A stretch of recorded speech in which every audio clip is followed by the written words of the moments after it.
Chapter 1281. The purple dwarf crashed into a colorful barrier and bounced back violently. The colorful barrier squirmed continuously. It was actually formed by countless venomous snakes. It was her venomous snake hell. Legalism was best at imprisonment. Hell was equivalent to a prison, suppressing the evil spirits and ghosts of the 6 realms of reincarnation and the trichiliocosm. Impossible. Only a true legalist cultivator can form a domain like this. She's only at the second heavenly tribulation. The tiny purple person finally revealed a look of fear. After he escaped from his purple mansion, even ordinary formations could not stop him. He did not expect to be trapped by her. If it were an ordinary second heavenly tribulation legalist disciple, they naturally would not be able to do anything to him. There were many legalists in the world, but most of them only borrowed the aura of hell.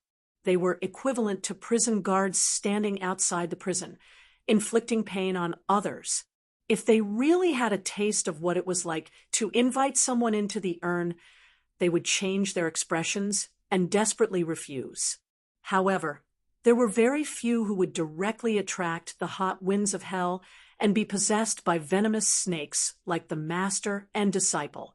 Although this could temper the soul, greatly benefit cultivation, and give one powerful combat ability, what was the point of living if one had to endure such pain day and night? It would even greatly damage one's mind. Furthermore, once one was possessed, it would be difficult to escape for the rest of their lives. Many legalists who dared to take this step ended up becoming lunatics or committing suicide. It was said that even after death, one would be dragged into the corresponding hell, never to be reincarnated. The illustrations of Naraka became a taboo among legalists, and not many cultivated it. However, Gu Yenying had an extraordinary background. She had more means to increase her strength. She had always been hoping for the Kuan Peng feather, so she was not too eager for quick success. She would consider her tolerance and slowly attract the hot winds, then adjust and adapt to ensure that it would not affect her mind. It took her many years to reach this stage. Qian Rongji was different. Whether it be her background, insight, ability to comprehend, or talent, she was nowhere close to Gu Yenying's. She drew over as many hell snakes as she could in a method that was close to self-destruction. She did not consider the so-called limits at all. She turned herself into a snake cave, unable to accommodate even one venomous snake. She should have gone crazy long ago, but this behavior was no different from madness. She should have died long ago. This was no different from seeking death. However, the deeper the pain, the stronger the resentment, cursing everything in hell. Therefore, every time she went deep into cultivation, such a miniature venomous snake, hell would appear. It formed its own domain and trapped him. Qian Rongji advised calmly, "Lin Xian, just explode yourself. While there is still a chance, let's perish together." Suddenly, he laughed. "Others might think that we are dying for love." Chu Tian wanted to use self-detonation as a threat, but he was instantly speechless. This crazy woman.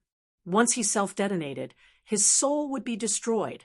He was the reincarnation of a dignified celestial, and he still had a boundless future ahead of him.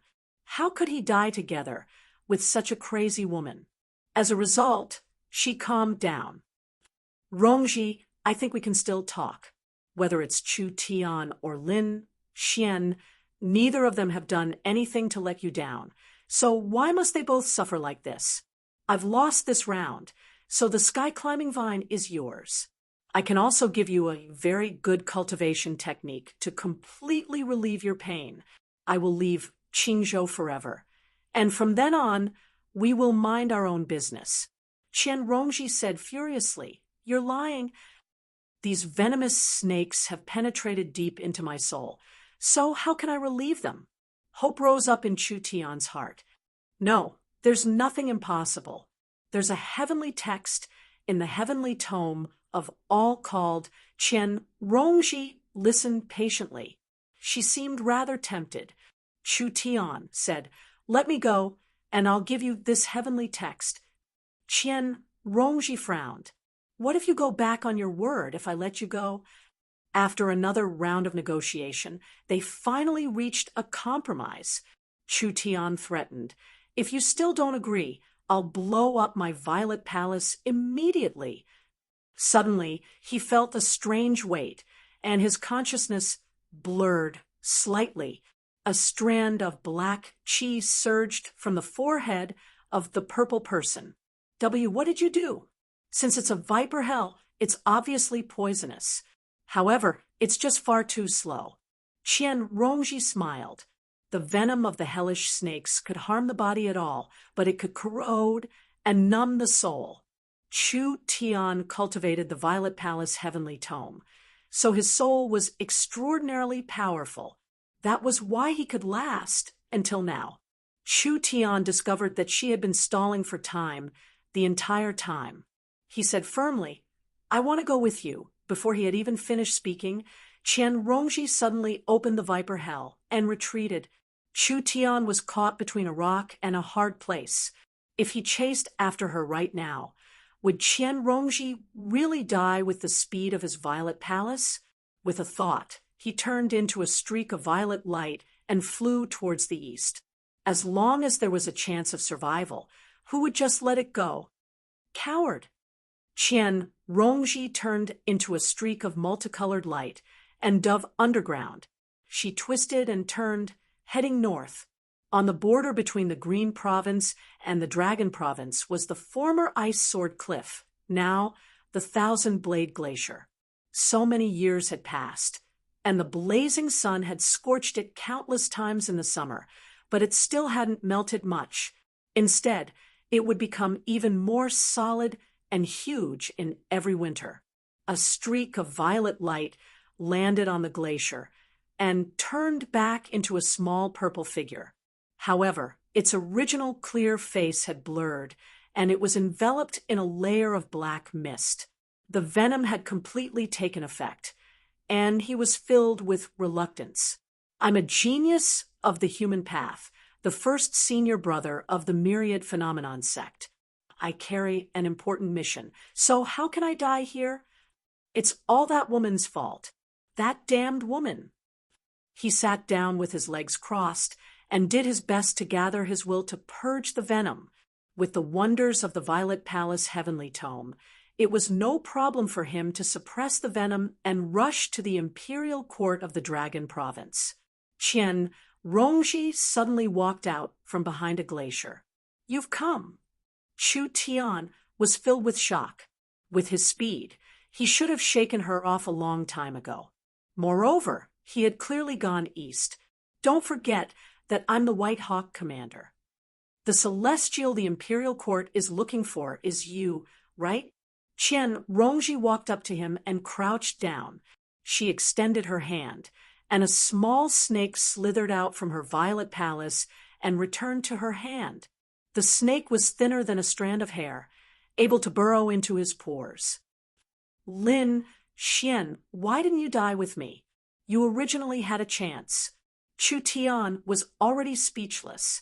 His consciousness was a blur, and he was basically unable to maintain his human form. Her voice seemed to ring out from extremely far away. The fury in his heart made him try to focus and detonate his violet palace. A vine wrapped around him gently and sucked him dry. It flashed with purple light and flowed into Qian Rongji's body through the vine. She closed her eyes and raised her head, letting out a moan of extreme pleasure. Countless shattered consciousnesses flew through her sea of consciousness. Most of them were Lin Xian and Chu Tian's memories. There were also some distant and blurry memory fragments that she could not clearly identify. They must have come from her past life. However, one of the memories was extremely clear. It was even clearer than the memories of her current life, as if it had been branded into her soul. Qian Rongji opened her eyes. So that's what it was. She said sorrowfully, "Don't worry. I'll complete your final wish." Then she smiled. "From today onwards, I'm you." She stood up and crossed over the layers of glaciers, making her way towards the Dragon Province. Floating astronomy. Chapter 1282. Hungry Ghost Gate. The hungry ghost's mouth was completely torn apart, and no one could stop it anymore. Under the gazes of countless ghouls, the white bone tower that looked like sharp fangs and horns soared into the sky, piercing into the depths of the astral winds until it connected with the sky. Boom! The whole world seemed to tremble, like a lamb whose throat had been pierced by a wolf's teeth, trembling on the brink of death. The color of the sky changed. The color of death replaced the deep blue and slowly spread out. It wasn't fast, but it was unstoppable. It wouldn't stop until the sky was completely dyed. In the gray sky, pairs of eyes overlooked the land of the 9 prefectures. All living beings looked up, crying out in fear and fleeing in panic, like an ant's nest that had been dug open. They crawled all over the ground in a mess. Even the most powerful ants were shocked. This was a great calamity that the 9 states had never seen before. Compared to this, the repeated invasions of demon folk basically seemed like child's play. The demon folk's invasion would only lead to world wars. At the very least, they could still struggle and resist, or even defeat their enemies. At this moment, there was only despair. The Banyan Tree King was also in despair, not to mention the fact that he wasn't a world god. Even if he became a true world god and became the chief butler of this world, he would only be able to catch a few thieves who had snuck into the manor. At most, he would be able to deal with a few bandits. But now, he was facing the pressure of an army. Resistance would be a massacre, and surrender would also be a massacre. The sea of trees to the north of the Mist Province seemed to have entered harsh winter. Under the gray sky, they began to wilt and wither. A butterfly fluttering in the air suddenly floated down without any warning, accompanied by the endless rustling of fallen leaves. The rats and rabbits in the forest ran wildly, and the wild beasts were rampaging. As if they felt that a great disaster was about to befall them, millions of forest birds screamed and flew into the sky, trying to migrate to the south. Their wings covered the sky, but after a moment, they all landed on the ground. In a barbarian tribe, all the barbarians knelt down and prayed to the totem pole, knocking their heads heavily on the withered ground. Only the witch priest wore a cloak made of colorful bird feathers. They danced around the totem pole. He was mumbling something as if he was singing an ancient ballad. The old men were the first to fall, without a sound. The middle-aged man became an old man. The shallow wrinkles were deeply etched, just like the passage of time. He was merciless as tears streamed down his face. The young man turned into a middle-aged man, and they looked at each other in horror. They looked at each other's faces rapidly aging. Before the child could even grow up, he began to age, quickly exhausting his life. In the end, only the shaman priest was left. His throat was dry and hoarse, and his movements were slow and stiff. He danced among the corpses like a weird puppet show. Suddenly, his strings were cut off, and he fell to the ground dead. The tribe was silent. The shaman suddenly stood up and lowered his head to see a body draped in bird feathers. He then realized that it was him. Before he could think further, an uncontrollable feeling filled his soul. He recalled the famine many years ago where there was no food for several days, and he thought that he was going to starve to death. The feeling he had now was 100 times worse than that. The corpses on the ground rose to their feet and turned into ghouls. Without a single second of hesitation, the corpse ghosts began to kill and devour each other. It didn't matter if they were father and son or brothers, they only cared about satisfying their hunger. This was a curse that the hungry ghost realm had bestowed upon all corpse ghouls. Low-level corpse ghouls had no way of resisting this instinct. There were countless such situations. The Banyan Tree King felt aggrieved. It would have been better if he had been devoured by her samadhi flames of white bone. At least it wouldn't have been so painful. In the 6 paths of reincarnation, the hungry ghost realm was an evil path second only to the hell realm. As long as one experienced it, they would understand that hunger was a form of torture. Finally, the shaman priest was the only person left in the ancient tribe. His strength had even increased, but the hunger didn't vanish. He flew into the withered forest in search of new food. However, turning into a corpse ghost did not mean that there was a chance for them to survive. Through the process of elimination like goo refinement, even if they turned into corpse ghosts, none of them would survive. The rest would become food. And when the 9 regions were completely devoured by the hungry ghost realm, the powerful corpse ghosts would surge in. Even if the living beings of the 9 regions turned into corpse ghosts, they would not be able to escape the fate of being devoured. Only humans, demons, and mutants who were originally powerful cultivators would have a chance to survive. The Banyan Tree King could not be bothered with the other provinces. He gathered all of his strength in Towering City. His leaves all shone with resplendent green light, protecting all living beings within a range of 5,000 kilometers from the corrosion of death. In the imperial court of the Dragon Province, Dragon Chi rushed into the air and turned into the form of a true dragon. It coiled up on Dragon's Head Mountain and watched as the gray sky drew closer. They only guarded the imperial court and did not care about the outside world. Apart from these 2 places, only the kings of the various provinces could contend with it. The formations of regular sects could only protect themselves. Cultivators would not be corroded so easily, but it was only a matter of time. The foundation they relied on for survival was about to cease to exist.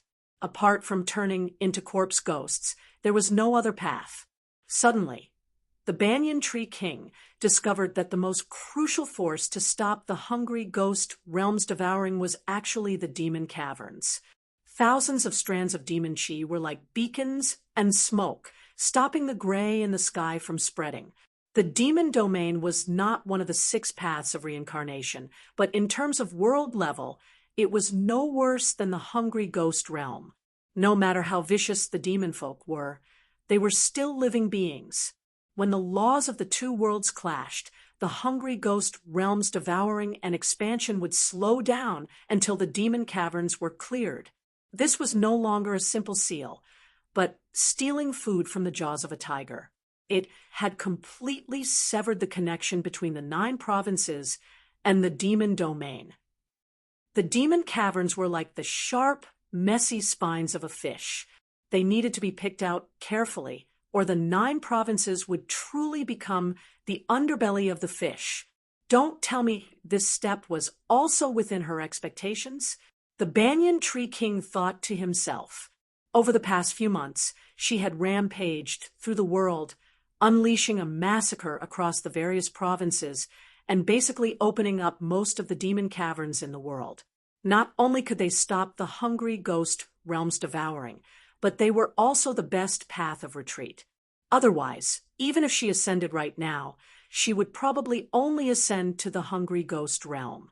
It was not that he could not predict this step, but he would never think like that. As his goal was to become a god of the world, he could not even seal up the demon caverns in time. How could he allow the demon folk to invade? Right now, he could not afford to care too much. He immediately opened up all the demon caverns of various sizes in the Mist Province, using his surging demon chi to fend off the gray haze of deathly chi that constantly spread. He could not help but sigh inside. Perhaps only by being emotionless and desireless can she reach the limits of intelligence. But if she really is emotionless, she should leave this world right now. On the grasslands of the Liang province, the northern wind ruffled her white monk's robes. Suddenly, she looked back. In the distant sky, countless eyes passed through the barrier between realms and gathered on her. This feeling was like a child observing a tiny insect in a glass container.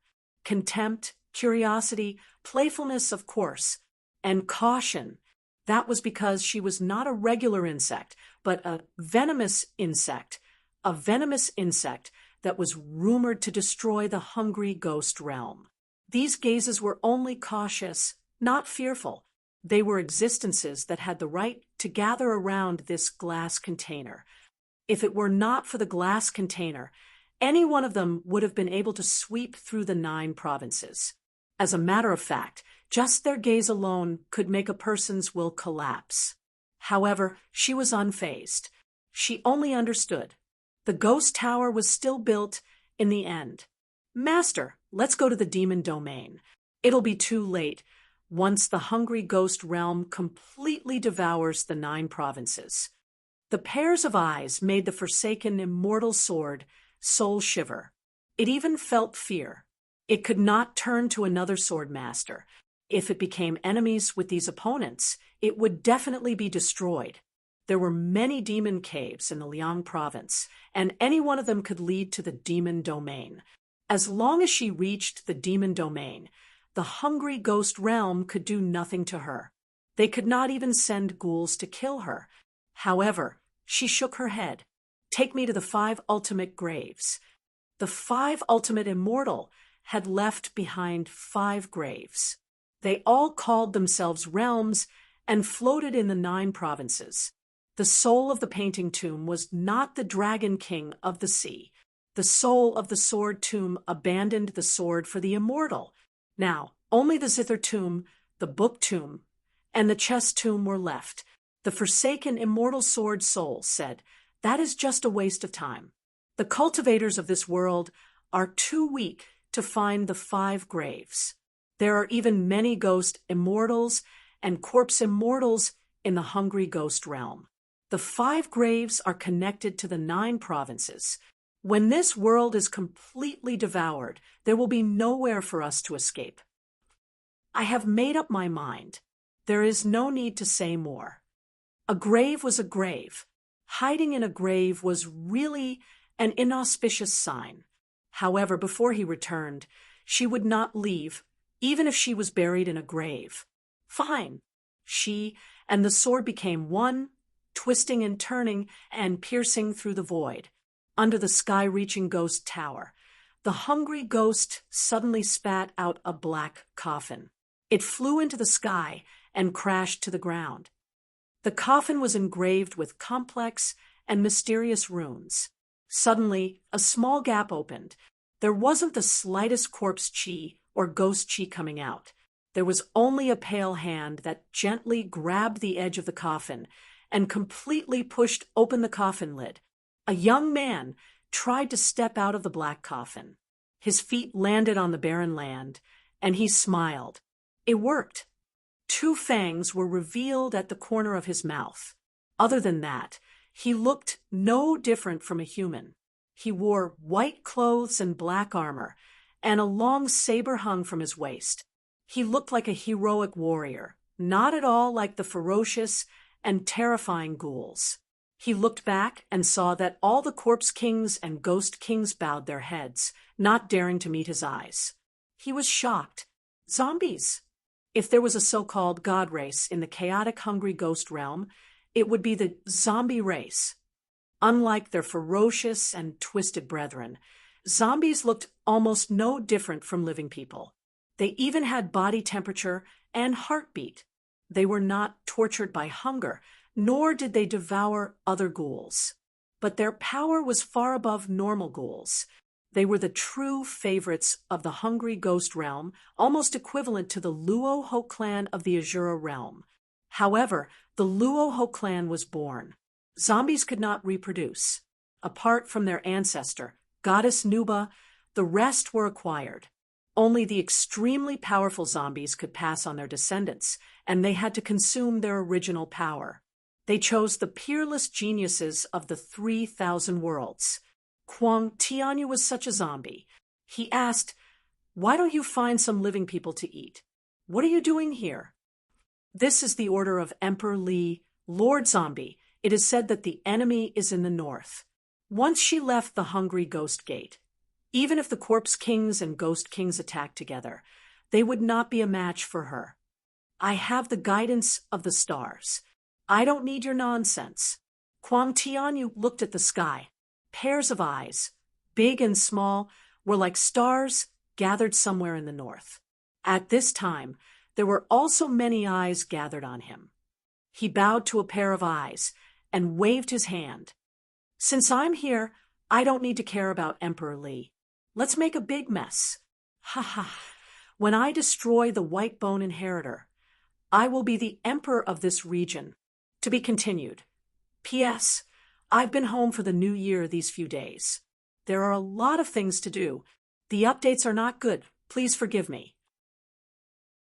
Chapter 1283. Boom. 100 zhang deep pit appeared on the ground. Amidst his wild laughter, Kwang Tianyu shot up into the sky, piercing through the layers of clouds until he reached the end of the horizon. The surging astral wind slashed at his body, but it actually didn't leave a single wound on him.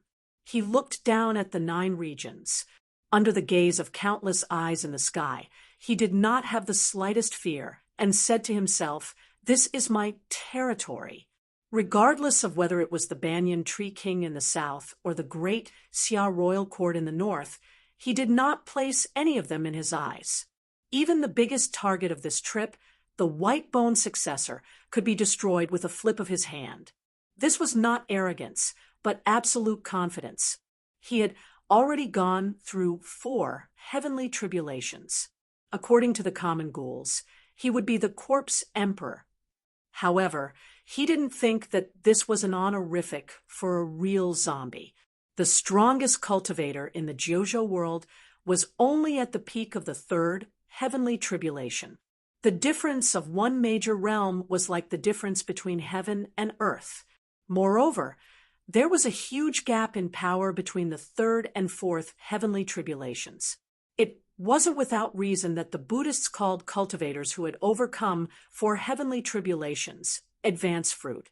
On the path to becoming an immortal and a god, those who hadn't overcome 4 heavenly tribulations were simply unqualified.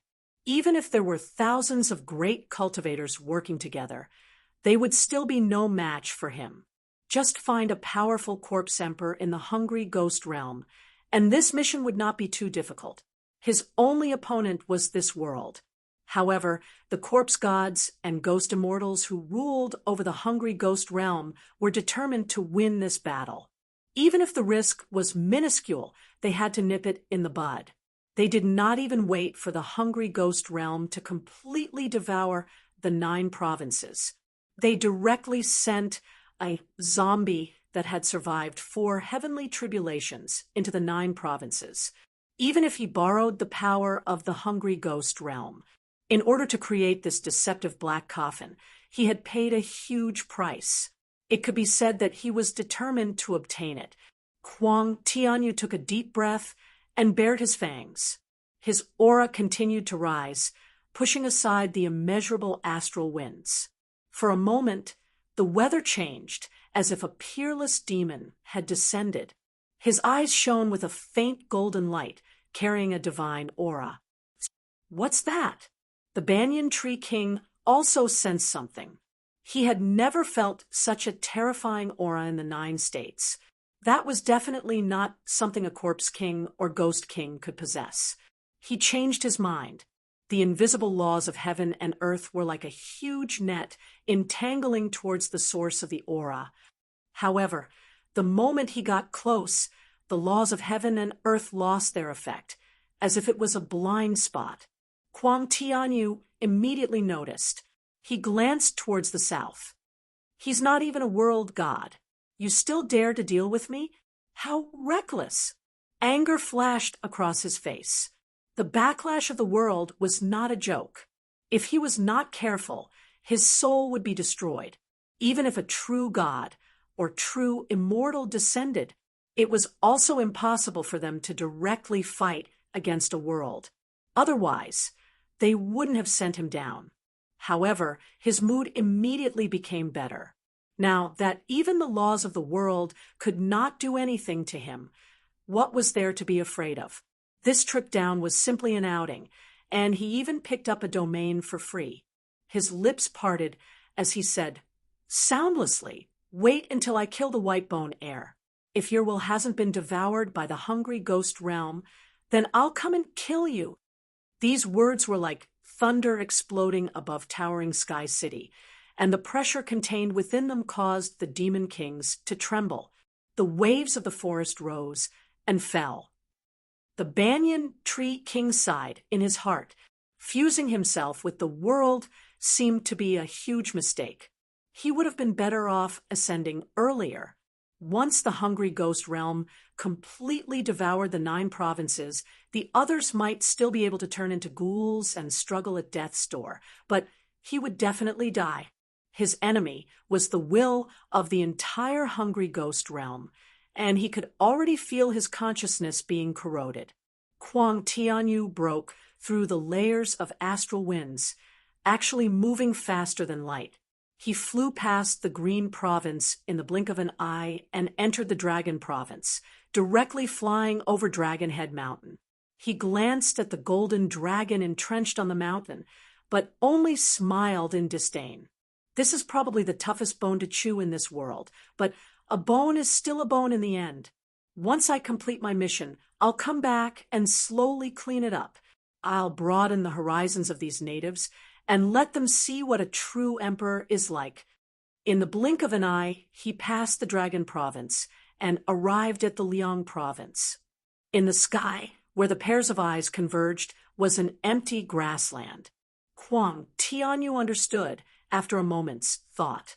So it was a domain attached to this world, similar to a grotto heaven.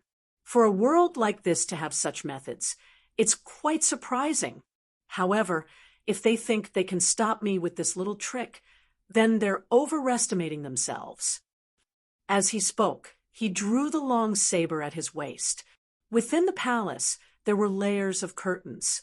A woman dressed in dark green court robes sat and played the zither. Her slender fingers plucked the strings leisurely, and the sound of the zither spiraled up like the sounds of nature. The face behind the curtains was blurry, but there was no doubt that it was a great beauty. Suddenly, her brows furrowed slightly, and the sound of the zither changed. It was as cold as ice, and the chimes carried the aura of blades. Who goes there? A flash of sword light tore through the layers of curtains. Little and stood barefoot on the cold white marble railings outside the palace, but he did not look at the woman playing the zither. He only looked at the dark green zither in her hands, understanding that it was her true form. "You're Gwuli." The woman in court robes had originally asked Little, but she suddenly noticed the sword in his hand. Her expression changed, and she called out the abandoned immortal sword's true name, Gwuli. Both of them had once been treasures of the 5 absolutes, immortal, so they could not be more familiar with each other. She picked up the zither and turned to leave. With a wave of her hand, the zither strings crisscrossed.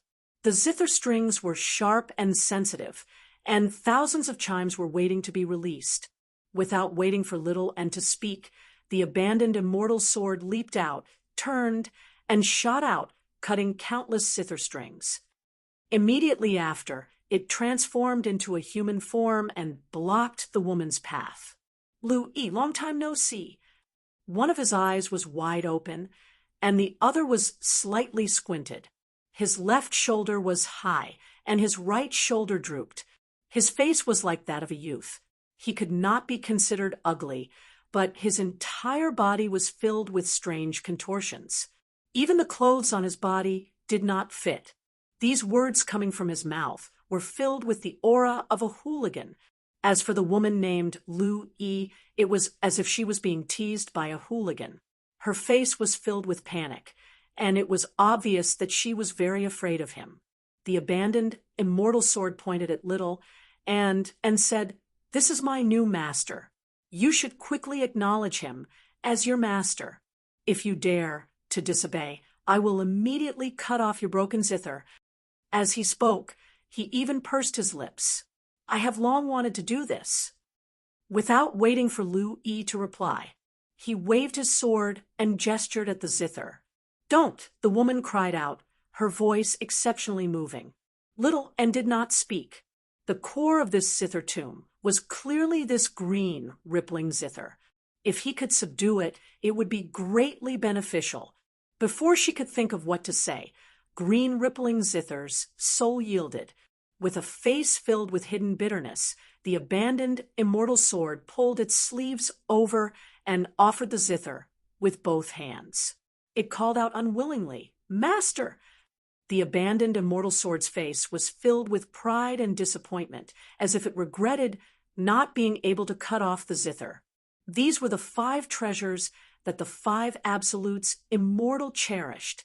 The abandoned immortal sword's destructive power was without a doubt number 1, compared to the zither, chess, calligraphy, and painting.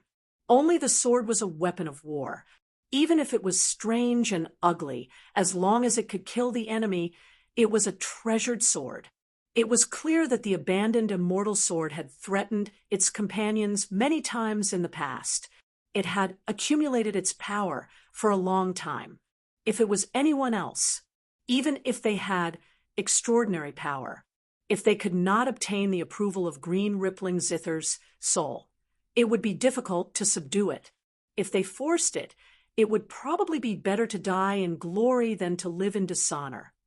However, facing an old friend like the abandoned immortal sword, green rippling zither's soul did not dare to do so. She had a heart of the zither and understood that there was no need to reason with a lunatic. It was better to save the pride of better to die in glory than to live in dishonor at a time like this. However, it could not help but ask Little, "And do you know how to play the zither?" It did not understand how she was able to subdue the obedient sword. Even the 5 absolutes immortal could not make the obedient sword so obedient. Of course, the 5 absolutes immortal did not care about this sword that was destined to give up, so he did not restrain it. "I don't." Little and placed her hand on the zither, and the samadhi flames of white bones surged. "Fine." Green rippling zither's soul reluctantly accepted this result. As soon as Shaoan refined the green ripple guqin, a tall gate tower outside the palace was cut in half by a saber strike. If not for the abandoned immortal sword leading the way, the main gate of the zither mound would have been there. The saber light whistled through the air, breaking through dozens of palaces. Just now it stopped. The wind blew Little En's sleeves, and she looked back. Kwang Tianyu stood on the ruins of the gap and looked at her from afar. The successor of Whitebone is indeed a beauty. What a pity! She took a step forward, then suddenly stopped. A zither string caught her foot. Unknowingly, the entire space was filled with zither strings. Little and pressed her hands on the green rippling zither and strummed it with all her might. She did not care about any zither techniques. With just one move, she pushed the destructive power of the zither mound to the limit. She also understood that she only had this one chance. All the zither strings rang together, and the music was dazzling. The zither strings wrapped around Kwang Tianyu's body layer by layer, as if to weave a thick cocoon. The saber light shot out. Thousands of palaces turned to dust, and billions of zither strings snapped at once. The palace that Little and stood on was the first to bear the brunt of the attack, and was turned into a white ground. A ravine was left on the ground, and the scenery of the 9 states could be seen in the ravine. Just now, that saber strike was only the aftermath of breaking through this domain. Little and disappeared. Kwang Tianyu said, "How sly! Trying to waste my strength to buy time?" Even though he could hide from the laws of heaven and earth, he could not get any spiritual chi from the 9 states to replenish himself unless he returned to the gate of hungry ghosts. With his speed, he could return in a moment, but with so many eyes in the sky watching him, he would not embarrass himself. Let's see where else you can hide after leaving this domain. But after leaving the zither mound, following the direction of the eyes in the sky, he came to an empty place. There's more. In the thatched cottage, a bearded scholar was holding a brush and writing a couplet. A sword light flashed in front of him, and the brush in his hand trembled. He cried out in shock, "Goodly! Call me Grandpa Goodly." The forsaken immortal sword soul grabbed his beard. A moment later, Shaoan refined another brush and twirled it around his fingertip. He lowered his head and saw the couplet written on it. "Smooth sailing and good luck every year. Everything goes according to plan, and you will ascend step by step." There was also a horizontal note, "Lucky stars shine." However, the last point of the word shine was dragged out. With a loud boom, the book mound broke. With a wave of the brush, all the calligraphy works in the book mound, including the couplet on the table, surged toward the gap. In an instant, a figure broke through all the horizontal and vertical strokes and charged into the thatched cottage. There was no one in the cottage. Kwang Tianyu raised his eyebrows in anger. He did not expect such a small matter to take so much effort. The entire chess mound was a huge chessboard. Black and white pieces were scattered all over, forming endgame after endgame. Every game was like a formation, constantly changing. The chess soul, who was as beautiful as a woman and wore a tall black hat and a long white robe, was waiting for a master, a genius chess player who could solve all of its endgame. However, it had already paled in submission to the forsaken immortal sword's blade. The forsaken immortal sword soul said, "These 3 fellows are easy to deal with, but if it was that fake dragon, I would have to kill it." Perhaps this was due to its innate nature. The zither, chess, calligraphy, and sword all had to be used by someone. Apart from the crazy and rebellious forsaken immortal sword, the zither, chess, and brush souls were all waiting for a suitable master, which made it easier for them to recognize a master. Paintings were different. They could only be admired, not used, so they formed their own style. Moreover, the 5 absolutes immortal had painted a dragon, so he would not be threatened by the forsaken immortal sword. If we lose again, we will have no way out. Little and silently inserted the Blood Sea banner into the chessboard and set up the skeleton demon formation. He had the forsaken immortal sword's soul lead the sword formation. The zither and brush were placed beside him, so he had to do his part. Yes, there was no way out. His chances of survival were extremely slim, but there was no fear, only a deep sense of guilt. "Qingshan, I'm sorry. I won't be able to keep my promise. I'm afraid I won't be able to accompany you beyond the 9 heavens." The chessboard trembled. The chess tomb had been destroyed. Kwang Tianyu frowned as his eyes shone brightly. The entire starry sky was a chessboard, and the twinkling stars were the chess pieces. However, he could only slowly crack the game. He preferred to crush his opponents with absolute strength. He cleaved through the starry sky with his saber, but he switched to another game. In the blink of an eye, he had cracked dozens of games. He grew increasingly impatient as he shouted, "Whitebone successor, stop struggling at death's door. Come out and accept your death." The chess soul shouted, "I'm almost out of games." "Master, what kind of opponent is this? Why is he so powerful?" Little and did not answer as he gripped the Buddha-slaying sword tightly. Kwang Tianyu broke through the final starry sky and suddenly landed on a huge chessboard. The black and white sides were fighting on the chessboard. It was like an ancient battlefield with thousands of soldiers and horses. He had fallen into the array. The zither music was dazzling, and there were ambushes on all sides. It was accompanied by a faint bell chime, but it was even more disorienting. A torrential sea of blood surged as 1,000,000 skeletons rode the rolling waves and charged at him. 36 prayer beads spun as they descended from the sky. 139 bone swords crisscrossed each other. Endless slaughter. Billions of lives were all for this battle. Kwang Tianyu finally revealed a cautious expression. He did not want to fail miserably. Golden light flashed in his eyes as he calmed his heart and soul. He stomped hard, causing the chessboard to tremble and the chess pieces to scatter. He allowed the white bone sword to slash at his body, producing clanging sounds.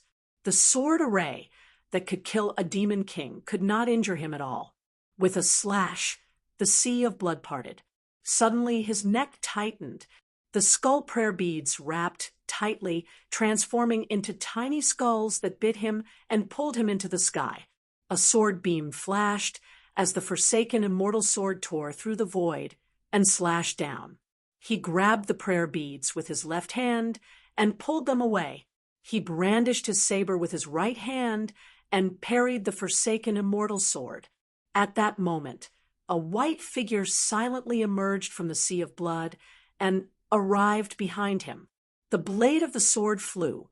Layers of ambushes and array formations were all for a single strike. Buddha's slaying sword. Floating astronomy. Chapter 1284. The blade pierced through the black armor and white clothes, touching his skin. Kwang Tianyu's hair stood on end. He felt the terror of death, and his eyes were filled with disbelief. Having inherited the bloodline of the sea god, his body was so strong that even the astral wind could not hurt him at all. What was even more powerful was his recovery. Even if he was dismembered and beheaded, he would not die. He was even mistakenly called an immortal existence. The word death was too unfamiliar to him. As he thought about it, his reaction was not slow at all. He grabbed the blade with a backhand. Looking back, golden light shot out in all directions and met a pair of ghostly eyes. He sneered. "Let's see what other tricks you have up your sleeve." Ah. He suddenly felt a sharp pain in his palm. Blood gushed out and dyed the Buddha slaying sword red. In an instant, it turned into flames and spread along the torn wound. "Get out of my way." Kwang Tianyu waved his hand and sent Little En flying. He saw that his right hand and wrist were all on fire. In the blink of an eye, the fire had reached his elbow. He made up his mind and cut off his wrist. His entire right arm cracked and turned into a ball of fire in midair. Little En felt a little regretful. If this sword had hit a vital point, he would have been very confident that he could have killed him. No matter how strong his body was or how fast his recovery was, he would not have been able to escape death. Even if it had only pierced his torso, it would have been enough to severely injure him. Although he had cut off one of his arms, there would not be a second chance. That slim chance of survival had been cut off. "How dare you hurt me?" Kwang Tianyu's teeth protruded. His face was ferocious as he roared. That sword had not only cut off one of his arms, but it had also injured his spiritual soul and his dignity. This feeling was like a human teasing an ant and suddenly being bitten. The pain was one thing, but the ant was poisonous, forcing him to amputate his limbs to save his life. It was a sad joke. His embarrassment turned into anger. A violent aura rampaged, and the chess mound shook violently. Even the surging sea of blood that got close to him, it dried up immediately. Little En grasped the abandoned fairy sword. He became one with the sword and flew out of the chess mound, heading south. Under the gaze of countless pairs of eyes, she knew that there was no chance of survival, but she would not be disturbed by her emotions and wait for death. It was unexpected. The corpse emperor did not immediately chase after him. This made her feel a little strange. Could it be that the sword had heavily injured him? In the chess mound, Kwang Tianyu knelt on the ground with blue veins bulging on his forehead. He gathered all his strength on his right shoulder, and a granule grew out. There were 5 forks at the top of the granule, and it vaguely looked like a small hand. He was confident that he could kill the white bone successor with one hand, but he did not want to run out with a broken arm in front of everyone. That would be a great humiliation, and he would definitely become a laughingstock in the hungry ghost realm. Furthermore, many of those eyes belonged to his master. Originally, such a small injury could be healed with just a thought. At most, it would consume some energy. But now, he realized that it was not that simple. The sword wound on the body of the Banyan Tree King of Towering City was already very small, but it still existed. How could an injury inflicted by the Buddha-slaying sword be so easily healed? Damn it! Damn it! Damn it! I will definitely kill you. Little Anne made her way south and arrived in the Dragon Province. She stopped at the foot of Dragon Head Mountain. The golden dragon, condensed from dragon chi, roared at her. The roar was like an alarm echoing through the imperial court.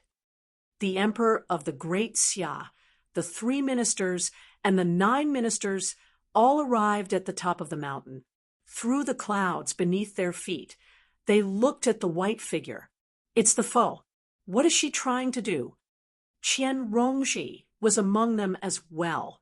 She had clearly not undergone the 3rd heavenly tribulation yet, but she seemed to be treated with great respect. She was even on par with the emperor of the Great Xia. She seemed rather pleased with herself, but her eyes were clouded over right now.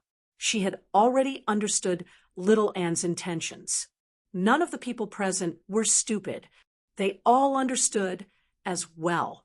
The left advisor said furiously, "The foe wants to lure the corpse emperor into the imperial court." To her, the 9 provinces were vast, but there was no way out. She needed to use all the power she could. She could only use the forsaken immortal sword to break through the formation of the imperial court and enter. However, she needed to grasp the opportunity well. Only then could she divert the trouble, or there would be trouble both internally and externally. The imperial court of the Great Xia also viewed her as a mortal enemy. Dragon Head Mountain was also a dangerous place. Unless she had no other choice, she would never take the risk. The left advisor suggested, "Your Majesty, why don't we use this opportunity to kill the foe of Buddha?" No matter when or where, the foe of Buddha would always be the primary enemy of Buddhism. As for the demon folk and corpses, they would have to wait. With a sneer, everyone looked at Qian Rongji. The left advisor frowned. "Why are you laughing, fellow?" Qian Rongji said, "I'm laughing because you don't know your priorities, imperial advisor. We'll fight the foe of Buddha first. Do you think the corpse emperor will thank us when he arrives? Will he just sit back and watch us offer sacrifices to the heavens? If the sacrifices fail, we'll all perish together. The best outcome is just turning into corpses." The left advisor's expression changed, but when he thought of her background and the 3 ducal ministers and 9 ministers beside him, he could not help but hold back. The emperor of the Great Xia asked, "What do you think, fellow?" Qian Rongji said, "If she wants to come in, let her come in. Don't attack her. Let go of your hatred for now, and work with her against the corpse emperor." The emperor of the Great Xia said, "We probably can't. That's definitely not a regular corpse emperor. We can stall for as long as we can. We'll begin the sacrifices immediately." The minister of rites said, "But we're not ready yet." Qian Rongji said, "We can't worry about that. Once this world is completely devoured by the hungry ghost realm, we'll have to sacrifice ghosts." The emperor of the Great Xia glanced at the sky and suddenly discovered that a blue star had appeared among the countless pairs of eyes. It was extremely tiny and dim, but it definitely was not an eye. It vanished in the blink of an eye. He could not afford to think too much about it. He had already made up his mind and ordered, "Begin the sacrifices." The group immediately arrived at a tall altar in the center of the imperial court. The tall altar had two sides, round on the outside and square on the inside. It was taller in the north and lower in the south.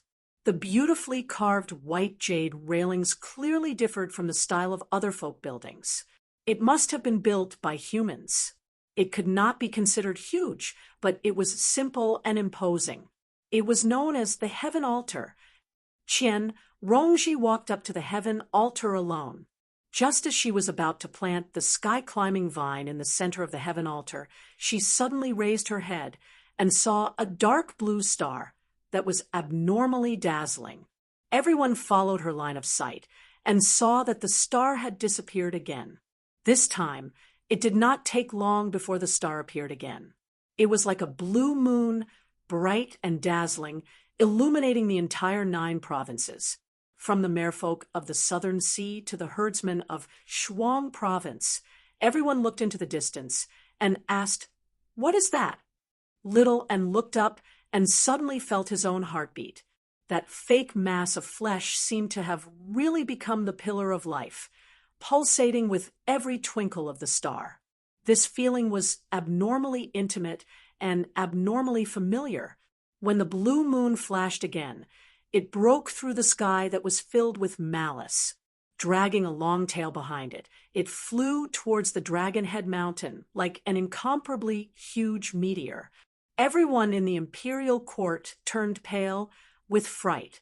If such a meteor were to crash into the Dragon Head Mountain, the consequences would be unimaginable. Little and looked up at the meteor in a daze, like a young girl making a wish to the meteor. The meteor landed at the foot of the mountain and melted into the void like a burst soap bubble, disappearing without a trace. Before Little and could come back to his senses, he was tightly held in an embrace. His voice rang in his ears. "I miss you so much." The world seemed to tremble. All the feelings since they parted suddenly surged into his heart. The longing, pain, grievance, and guilt turned the tranquil lake into a surging ocean, and then calmed down in his arms. All his wishes had been fulfilled. Qingshan, floating heaven literature. P.S. Let Qingshan and Little and have a New Year reunion. I wish everyone's wishes can be fulfilled. Chapter 1285. The world was vast, the stars were staring, the mountains were towering, and the dragons were coiled. At this moment, everything became insignificant. Only the one in his arms was irreplaceable. It was an opportunity that could only be achieved by persevering and crossing the void. Thus, they met once again. Li Qingshan deeply inhaled the faint sandalwood fragrance in her hair. An indescribable joy filled his chest, filling the invisible hole, and he felt a sense of peace. Suddenly, he frowned, feeling many broken bones under her warm and soft skin. He asked, "Are you hurt?" Little and came to a sudden realization, thinking of the current situation. Just now, the wave of the corpse emperor had hurt her. She attached herself to Li Qingshan's ear and briefly explained the invasion of the hungry ghost realm, the corpse emperor who was hunting her, and her own plan. Her expression suddenly became somewhat vexed. As soon as he came back, he had to face an almost invincible enemy because of her. Li Qingshan understood what she was thinking and smiled. "What? I'm not welcome back." "Welcome." Little and smiled. She would never say something stupid like, "Let him go first." Live and die together had long been a matter of course for them. Li Qingshan looked up at the sky, meeting all the eyes full of malice. "It seems that the 9 provinces have changed a lot while I was away. But fortunately, I've also been changing. Let me save this world." little and wanted to say something, but stopped. She was a little worried about how he would react if he knew what she had done. But now was not the time to talk about this. On Dragonhead Mountain, the Emperor of Great Xia said, "That's Li Qingshan." He had never seen Li Qingshan with his own eyes, but Crown Prince Si Qing had many dealings with Li Qingshan. He glanced at Si Qing only to see him looking at Li Qingshan's figure with resentment. Then there was clearly fear hidden in that resentment. He was clearly looking down from the peak of the mountain, but it seemed like he was looking at an unscalable peak. The left imperial advisor said, "It's that evildoer." The great Xia Emperor said, "Wasn't he exiled by Bai Chun? Just now, what is that blue meteor?" No one could answer this question. They had to admit that the situation had already gone beyond their control. Any grand plan or grand strategy had to be based on power. It wasn't something that could be hidden in the dark and muttered a few words, pretending to be the mastermind. "Sister." Si Bao, who had thick eyebrows and big eyes, waved at Gu Yenying with all her might. She was now one of the Xia Kingdom's princes. Gu Yenying was looking at Li Qingshan and little and thoughtfully. She turned around and smiled. In the blink of an eye, she met the gaze of a pair of eagle eyes. The guardian eagle god was also looking at her. Gu Yenying bowed from afar, as if admitting defeat. In other words, there was no need to fight or seek recognition.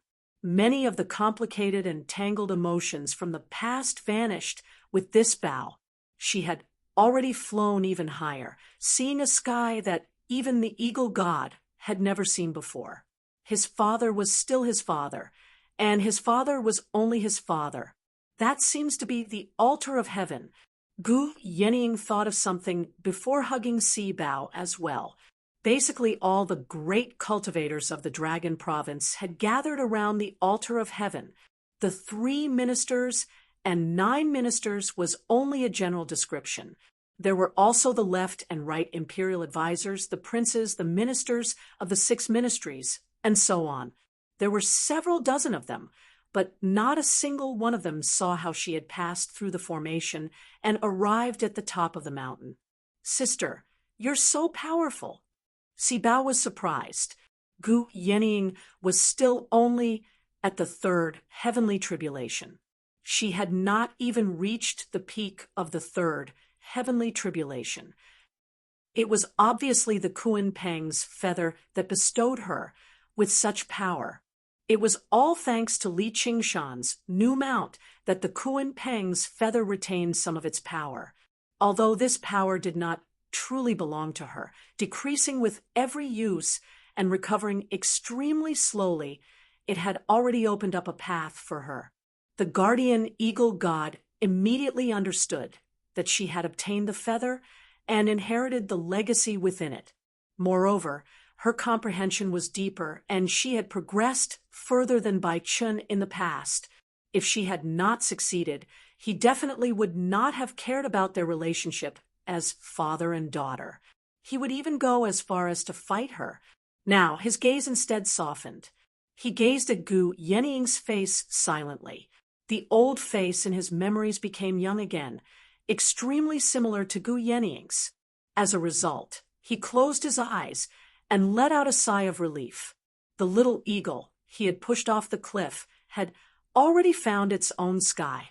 It had even left him in the dust. "My good disciple, what are you doing here?" Gu Yenying's gaze suddenly landed on Qian Rongji on the altar of heaven again. She had some guesses. Just as she was about to go over and ask, the Emperor of Great Xia blocked her way and looked at her cautiously. Celestial was directly related to the success of the sacrificial ceremony, and the sacrificial ceremony was the life-saving straw for the entire Great Xia Empire. It could not be lost. Gu Yenying stopped in her tracks and sighed. "Your Majesty, you will regret this." "My disciple, forget it. After all, we are master and disciple." Qian Rongji did not look at Gu Yenying. Only when Gu Yenying ascended to dragon head mount, and did she glance at her indifferently? That was the attitude of a true celestial. Moreover, she was still a little worried about Little, and the corpse emperor would not let this matter rest. As expected, a violent aura rose from the northern sky. The wind and clouds changed color as it locked onto Little, and a figure broke through the air. A face that was no different from a human's had become extremely hideous at this moment. Kwang Tianyu tried for a long time in the chess mound and found that it was impossible to recover his severed arm in a short period of time. Killing the white bone heir was his only mission on this trip. The entire Hungry Ghost realm was paying attention to this matter. He could not keep hiding. He could only endure the humiliation and rush out of the chess mound. The eyes in the sky seemed to be looking at his severed arm. They became more and more furious. Go to hell! Kwang Tianyu roared and slashed down with his blade. There were no tricks, no brilliance, just unparalleled power. The zombie did not cultivate spells and only fought with its body. Wherever the blade passed, a black crack was left. It seemed that even the world could not withstand this blade. When the blade was no longer suppressed by the Qin mound and the chess mound, it was as fierce as a natural disaster. It continued to accumulate power, as if it was going to cut Dragon, Head Mountain in half. He did not take Li Qingshan, who was beside Little, and seriously at all. Such trash could be crushed with just the aftermath. Qingshan! Little and saw that Li Qingshan had no intention of retreating into the Xia imperial court. Even if he retreated now, it would be difficult to block this blade. Don't worry, I'm here. Li Qingshan rubbed her head and stepped forward, blocking in front of her. He looked at Kwang Tianyu and said, "Idiot from the Hungry Ghost realm, don't think that I won't beat you up just because you're a cripple. Come, come, come. I'll fight you with one hand." His left arm suddenly shrank, and his right arm began to lengthen, becoming abnormally thick. It was covered in black hair, like the arm of an ape. Naturally, he was talking nonsense. This was the second magical power of the ape demon arms. R1152. Chapter 1286. Waving his huge ape arm, Li Qingshan's entire body became much thinner. The ape demon arms didn't have any particularly cool effects. It just focused all the power on one arm, but it was quite simple and practical. Because almost all the magic of the ape demon transformation was focused on one arm, it was equivalent to increasing the power of the entire ape demon transformation. The other magic transformations, as long as they were activated by this ape demon arm, would also increase in power. But magic such as the wings of the divine wind and the ox demon forging its hide would be greatly reduced in power and could not even be used. Whether it was speed or defense, they would all be greatly affected. And if he wanted to win, this magic alone was definitely not enough. A cripple! The veins on Kwang Tianyu's forehead bulged. Looking at the way Li Qingshan was dragging his arm, his face looked like it had been slapped. Even the descendant of the white bone, who cut off one of his arms, would not make him hate him so much. He turned his blade, and the fierce momentum of the blade poured out towards Li Qingshan. Kill him first. If Li Qingshan, as a human, also had a natural magic, it would be called the Great Taunt Technique. Provoking others was as easy as eating cabbage, and he liked to do it. At this time, he still had a look of contempt on his face, but his heart was full of caution. His opponent was a corpse emperor who had gone through 4 heavenly tribulations, a whole level higher than him, and it didn't look like an ordinary corpse emperor. Even in terms of bloodline and physique, he didn't have much of an advantage. This was the strongest opponent he had ever faced. Even Xiongqi back then was essentially just an incarnation, restricted by the laws of the 9 states. It was only at the peak of 3 heavenly tribulations, and his current state was far from his best. He had already comprehended the ape-demon transformation to the 3rd level in order to maintain the peace of the small world inside him. The other transformations were also at the 3rd level. In terms of cultivation level, he was much weaker than when he left the 9 states. But the fighting spirit in his chest was burning. His feet sank into the ground, and his body was connected with the earth. Endless power poured into his body. He was the son of the earth, the divine power of the earth. His fingers stretched out, and sharp claws popped out. His arms suddenly became a lot thicker. It set off a fierce wind, as if there was a tiger roaring, the tiger demon rage. Li Qingshan's eyes were as calm as the deep sea. He deduced and understood all the changes of the saber momentum. If it was in the past, it would have been impossible to use these 2 methods at the same time. But now, there was no obstruction. He slowly waved his arm like a taut bowstring. He was ready to strike. Kuang Tianyou's heart suddenly surged with a trace of uneasiness. This man who suddenly appeared was no longer a weakling that could be easily destroyed. He had become a vicious beast that could threaten her, especially that single arm. It was a ferocious beast's fang. Maybe I shouldn't fight him head-on. I just need to avoid him. He suddenly came to his senses and realized that his mind was actually intimidated by the other party's fighting spirit. He became even more embarrassed and annoyed. Bastard, you lost an arm. This was already a great humiliation. With so many old fellows watching, if I can't even crush a puny demon king head-on, I'll be a disgrace to the zombie clan. How will I face Master when I return to the hungry ghost realm? When he looked at Li Qingshan again, his eyes were filled with disdain. With your cultivation, you're not like the white-boned successor who looks for an opportunity to launch a sneak attack. Instead, you choose to face me head-on. What the stupidest decision. Watch how I crush you into powder. Break. Li Qingshan ignored it and punched out. His arm seemed to be dragging something heavy. It was abnormally slow, as if it had to stop for every inch it moved forward. Kuang Tianyou became more and more contemptuous. He was sure that he couldn't control this power at all. Die. When the blade hit the fist, time seemed to freeze for a moment. Li Qingshan didn't move and looked at Kuang Tianyou with a sinister smile. Kuang Tianyou was stunned. His eyes were round and full of disbelief. Crack! A crack climbed up the blade and instantly spread to the entire saber. With a clang, it shattered and scattered.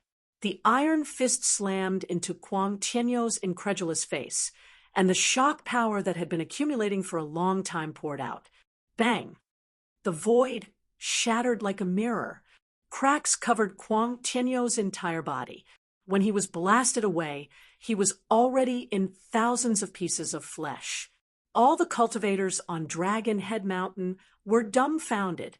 Even the great Xia Emperor couldn't maintain his composure and opened his mouth wide. The powerful Corpse Emperor was killed by a mere monster king with a punch. The stars in the sky also lit up, full of surprise and confusion. After Li Qingshan smashed Kuang Tianyou with a punch, he didn't follow up with another attack.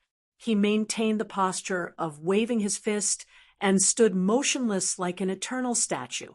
Boom! The ground under Li Qingshan's feet shattered and collapsed. Rumble! Like a huge earthquake, Dragon Head Mountain was also shaking as if it would collapse at any time. A crack even climbed up to Dragon Head Mountain.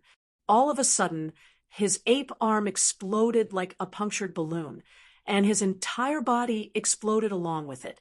Taking this attack head-on had already exceeded the limit of his body.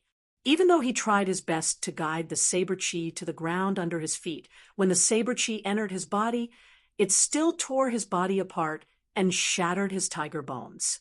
An ordinary piece of soil fell down. Few people in the world of the 9 provinces recognized it, but cries of surprise sounded in the hungry ghost realm. Living soil of the 9 heavens. This piece of living soil of the 9 heavens had always been held in Li Qingshan's fist. It was a divine item that ordinary worlds didn't have the qualifications to possess. It had strengthened the ox demon's power and magical abilities to the extreme, allowing it to shatter Kuang Tianyou's zombie divine body. This change was even more shocking. In just a single collision, the two had been smashed to pieces, and in the end, they had actually perished together. Sibao murmured, "No, it's not perishing together. Both of them didn't die. How powerful!" The moment Li Qingshan's body was shattered, a phoenix cry soared into the sky. Blazing flames, the phoenix's nirvana. The pieces of Kuang Tianyou's scattered corpse began to gather in midair. Everything had happened in the blink of an eye. Both of them needed only an instant to recover their battle prowess. At this time, whoever was faster would have the upper hand. However, this was not a one-on-one battle. When Li Qingshan shattered Kuang Tianyou, a white figure flashed out from behind him. Wielding the Buddha-slaying sword, it stabbed at the thousands of pieces of the corpse. The tip of the sword stabbed at a piece of flesh that looked like an ankle. Then it immediately pulled back and stabbed again, repeating this simple action. 100 sword lights seemed to stab out at the same time, like a flower in full bloom. Even though many years had passed, their cooperation was still incomparably tacit, exquisite to the extreme. The pieces of the corpse that were stabbed all began to burn. In the blink of an eye, Kuang Tianyou had gathered all the pieces of the corpse together. However, he appeared exceptionally horrifying and miserable. A third of his head was missing, his calf was gone, and there was a large hole in his chest. His body was mutilated everywhere, and half of his face was filled with shock and anger. The living soil of the 9 heavens was just about to fall to the ground when it suddenly flew up again. It turned around and tossed up and down in a large hand. Li Qingshan smiled. His condition was even better than when he had first descended. Rising from the ashes, he grew stronger the more he fought. No, why did I fight him head-on? There were clearly thousands of ways to defeat him, and I felt danger from the start. Could it be that this world has deceived my mind and twisted my will? The boundless heavens was not so easy to deceive. Kuang Tianyou's mind cleared, and he immediately felt the danger of death. His heart trembled, and he pushed off with one leg charging straight into the sky. He fled toward the gate of hungry ghosts, disregarding everything else. You want to leave after offending little, and come back. Li Qingshan gripped the living soil of the 9 heavens tightly, fully activating the great earth force field. He grabbed at Kuang Tianyou from afar. Kuang Tianyou's figure paused as he was pulled back by an invisible force. His heart was filled with indignation. What kind of fucking demon king is this? Why didn't anyone tell me that the white-bone successor had such an existence by his side? After pulling Kuang Tianyou close, Li Qingshan punched out again. Boom! The void shattered, and corpse pieces flew everywhere. Little and attacked, stabbing randomly. He tried to flee again, but he was caught again. Boom! Boom! Boom! Kuang Tianyou could still retaliate at first, but his resistance grew weaker and weaker. More than half of his body was destroyed, and the remaining half of his face was filled with despair. Li Qingshan asked Little, and, "Are you tired?" No. Little and shook his head, a blissful expression on his face. The stars in the sky flickered violently. Dragonhead Mountain was deathly silent. The great cultivators of the great Xia Emperor watched helplessly as the powerful corpse emperor, who had come to sweep across the 9 provinces, was tortured and killed bit by bit. Gu Yenying sighed. What a cruel combination. Chapter 1287. Kuang Tianyu was like a moth trapped in a spider's web. No matter how hard he tried, he could not break free from the earth force field. The more he struggled, the weaker he became. He roared with unwillingness. If it wasn't for this damned world where spells and treasures cannot be used, how could you, a mere monster king, force me to this step? Faced with imminent danger, his mind instead became extremely clear. He understood that this world had obscured his senses and disturbed his mind unknowingly. Not only did he end up clashing head-on with Li Qingshan for some reason, but even the sneak attack from the white-boned successor left him rather confused. Otherwise, with his cultivation, how could he be so easily ambushed, and he would not be obsessed with repairing his severed arm? He should have known that it was impossible if he tried a little. Heaven's will was in a cycle. Li Qingshan also understood why the strongest enemy he had met in his life was so poor and did not even have a decent ultimate move. He could not help but think back to the time when he fell into the small world. He could not use any power, and he could not get any spiritual energy to replenish himself. He was as weak as a mortal and had terrible luck. Although he did not know how this guy sneaked into the 9 states and escaped the suppression of the world's will, he was still heavily restricted and could not do whatever he wanted like in the hungry ghost realm. This was the saying, when the time comes, the heaven and earth will lend us their strength, but when the time comes, the hero will not be free. All living beings must have a suitable world in order to run freely. Otherwise, they would be shackled by all kinds of tangible and intangible shackles. Li Qingshan punched again and smashed Kuang Tianyu into pieces. He smiled and said, "If this was not the 9 states, I have gone through 4 heavenly tribulations. You were killed by me with 1 punch. How can you still talk nonsense with me?" Kuang Tianyu refused to believe it, but he had to believe it. As a monster king, he was already so terrifying, let alone as a monster emperor. But how could there be such a powerful monster king in the world? This thought echoed in everyone's mind. Li Qingshan smashed Kuang Tianyu dozens of times. Kuang Tianyu only had half of his head left in his hand. One eye was still glaring at him. Li Qingshan could not help but laugh and say, "Ha! This guy's physique is really strong." He then asked Little, "And why didn't you kill him?" No matter how strong one's physique was, it would be greatly reduced in front of the Buddha slaying sword. The fact that this fellow was able to survive until now was clearly because Little and had been holding back and had not found the right opportunity to kill him in one strike. Instead, he controlled the might of the Buddha slaying sword, weakening him bit by bit.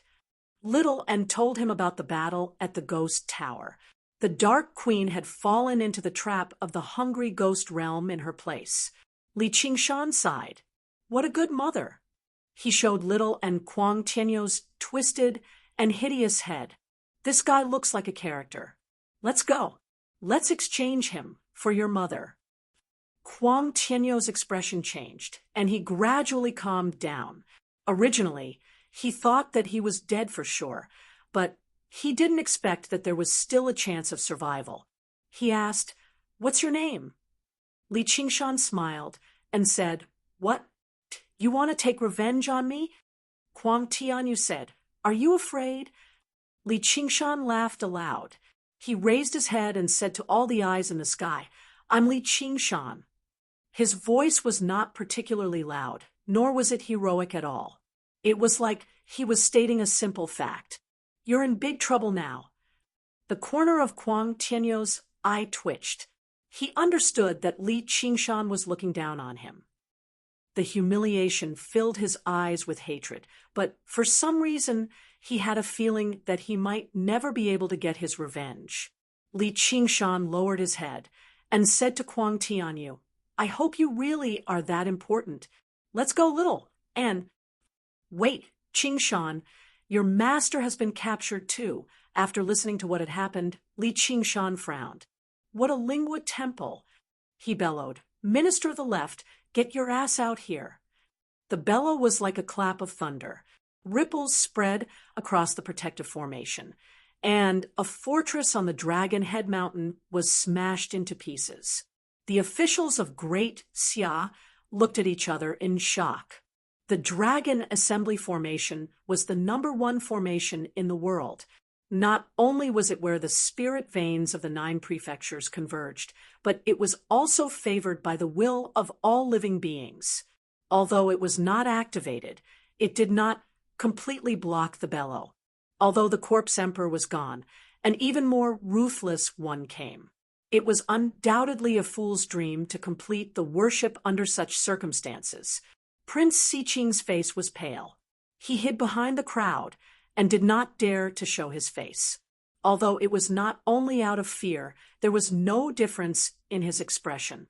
He clenched his fists and loosened them. Impossible. How could he become so strong in such a short time? Amit Ba, the minister of the left, stepped out from the crowd and looked down at Li Qingshan. "Li Qingshan, you are a layman disciple of Buddhism. Why can't you tell right from wrong?" Li Qingshan laughed sinisterly. "I can't tell right from wrong?"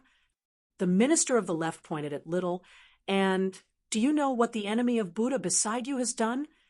Shaoan lowered her head. Li Qingshan was taken aback. He glanced at Xiao and in a strange manner. Then he said, "I only know that when she was attacking the hungry ghost realm with her full strength, you despicable and shameless bald ass launched a sneak attack. All right, then let me tell you. She opened up half of the demonic dens in the world, causing the demonic aura in the various prefectures to soar into the sky. She destroyed trillions of living beings in the 4 prefectures. Such monstrous sins are too numerous to be recorded. She is even more evil and terrifying than the hungry ghost realm." The minister of the left spoke righteously. He stood on the peak of the high mountain, his body glowing with golden light. He was like the king of hell, judging evil spirits and sending them to the 18th level of hell, never to be reincarnated. "What nonsense are you talking about? Little and won't," Li Qingshan retorted disapprovingly.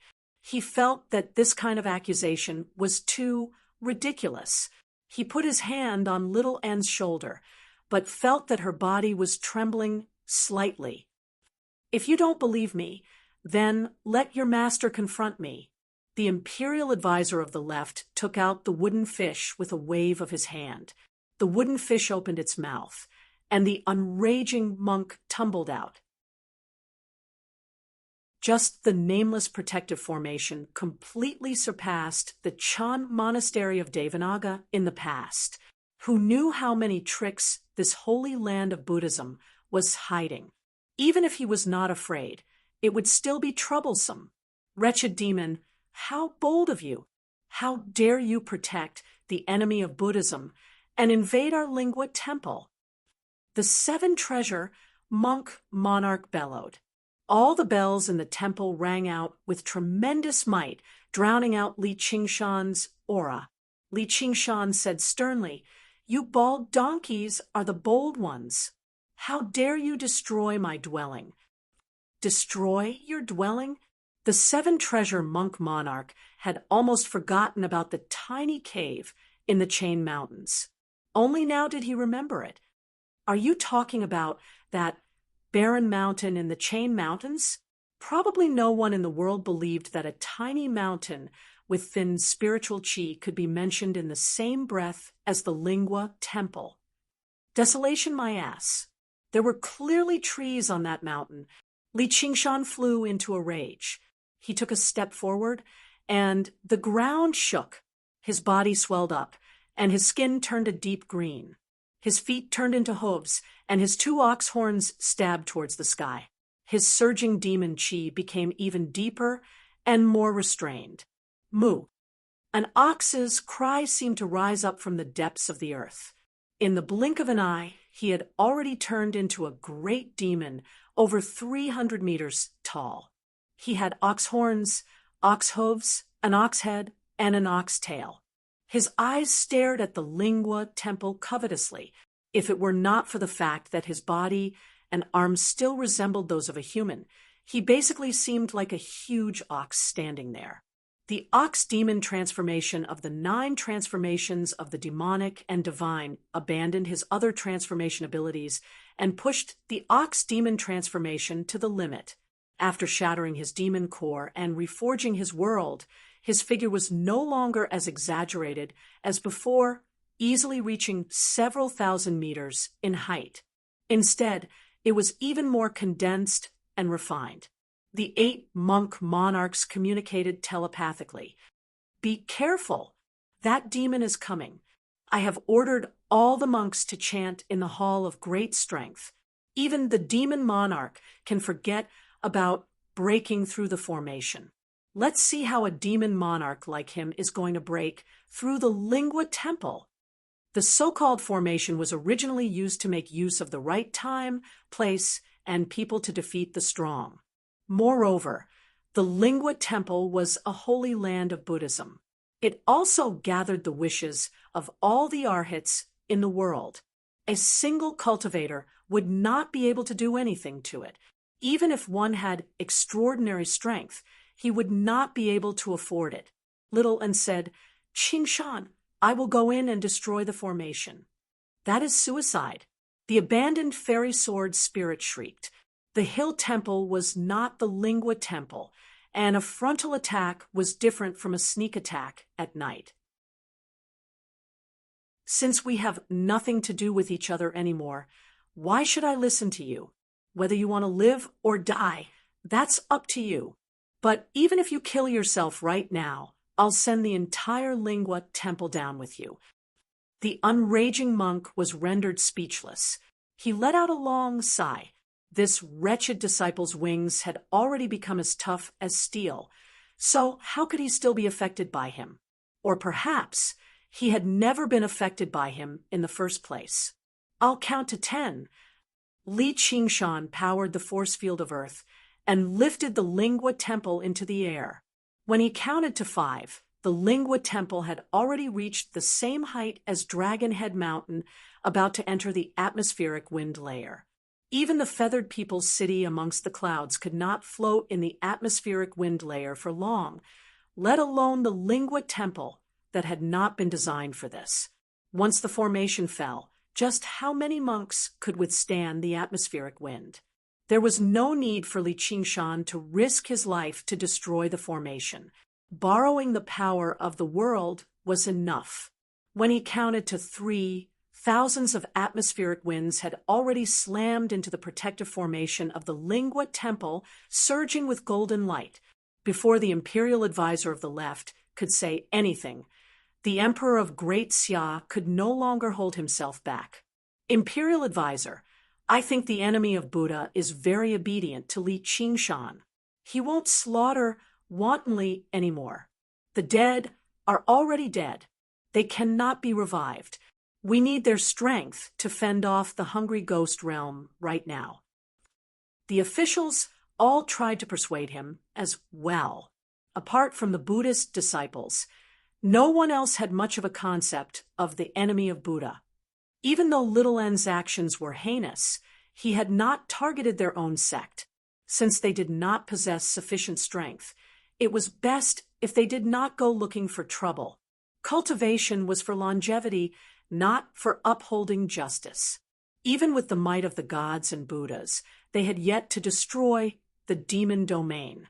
There would always be someone who had to consider the bigger picture. And by bigger picture, it had never been world peace or human justice, but the strong. The strong often did not refer to a single individual.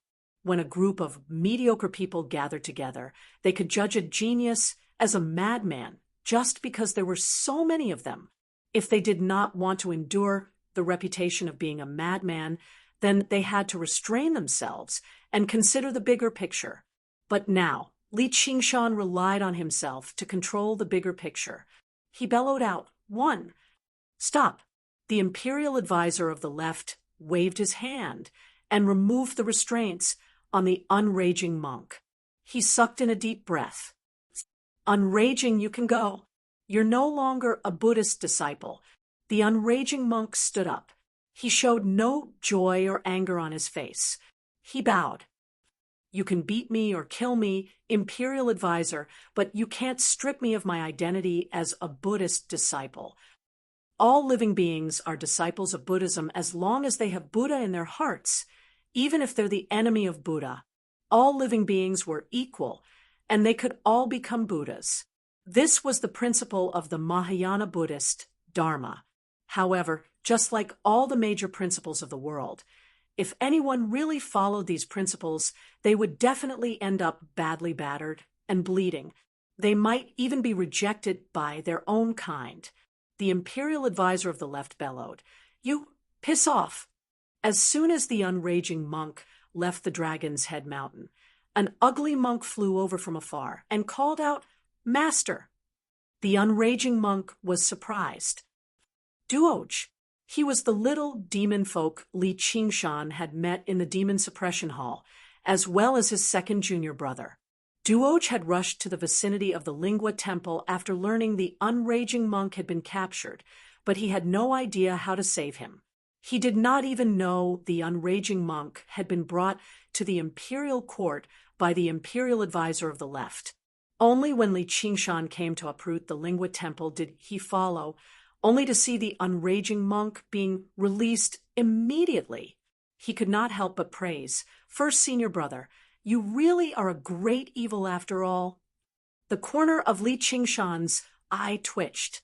Only then did Duoj realize he had misspoken. He smiled dryly. However, it was not because his demon folk instincts had relapsed. Instead, Li Qingshan's method of saving him was simply too vicious. The unraging monk saw Duoj and could not help but smile. Even if he had gone to all the trouble and only managed to redeem a measly demon folk, it would still be worth it. However, just how many people in the world believed the lofty, righteous monk king to be equal to a lowly demon folk with twisted wills? The imperial advisor of the left saw how the atmospheric winds were about to rip through the formation. He called out, "Li Qingshan, release the Lingua Temple." Li Qingshan smiled. "All right, I'll do as you say, imperial advisor." As a result, he pulled back the force field of Earth. Seeing Li Qingshan smile, the imperial advisor of the left's heart skipped a beat. He sensed that the Lingua Temple was falling straight down. The imperial advisor of the left paled in fright. "Wretched demon, stop." "I've already stopped." Li Qingshan yawned and waved his hand. A mountain weighed more than 100 million tons. Apart from Li Qingshan, who wielded the life soil of the 9 heavens, there was no one in the world who could lift it up, nor could anyone stop its fall. Boom! With an earth-shattering rumble, the mountain plunged into the embrace of the earth viciously. A cloud of dust swept into the surroundings. Even if it was smashed to pieces, it would only return to its original appearance. The thousands of pagodas, halls, and statues on the mountain were no different. What holy land of Buddhism, Bodhisattvas, or Arhats? All of them were dust to dust, dust to dust. The Lingua Temple was destroyed. Spurt, the imperial advisor of the left, coughed up a mouthful of blood. He glared at Li Qingshan as if his eyes were about to spit fire. "You've gone back on your word. I remember what I promised you was just the lives of the monks in the temple. Look, aren't they still alive and well?" Li Qingshan pointed at the sky. The time it took for the Lingua Temple to fall was enough for the monk kings to save the monks. Other than a few chi practitioners, the others didn't even need help as they could hover in the air with their own strength. "You destroyed my cave abode, and I destroyed your temple. Let's get back at each other. However, you ambushed little and with such despicable means. We'll settle this later. I don't want much, just one punch from me will do." The imperial advisor of the left said, "Monster, you will die a horrible death." I only regret that I didn't kill the foe of Buddha that day. I've caused the world to suffer, Li Qingshan shouted angrily. Foe of Buddha? Foe of Buddha. When she was fighting the hungry ghost realm, where were you, you bald donkey? He will find a way to pay for my sins. There's no need for a bald donkey like you to stand on the moral high ground and talk nonsense. I don't have time for you today. Prepare to die. Yenying, come with me. Li Qingshan left his back to the people on the Dragon Head Mountain and strode towards the south. That was the direction of the Tong Tian Ghost Tower. What are you doing? Saving the world. Chapter 1291. Li Qingshan raised the head high into the air. Give me back the person I want, and I'll toss this guy back to the hungry ghost realm. Although the sky was obscured by the dark clouds, and although they were separated by two worlds, he believed the people of the hungry ghost realm could see and hear him. The wind sighed. After a moment of silence, a voice rang out from the ghost tower. Release him first, and I'll return the woman to you. Little and could tell it was the voice of Emperor Li. He could not help but become rather worried. If he could allow a corpse emperor to rampage through the 9 states, then the ghost tower might be guarded by him. He had the advantage of time and place, so it was impossible for him to defeat him. Li Qingshan laughed aloud. Do you think I'm stupid?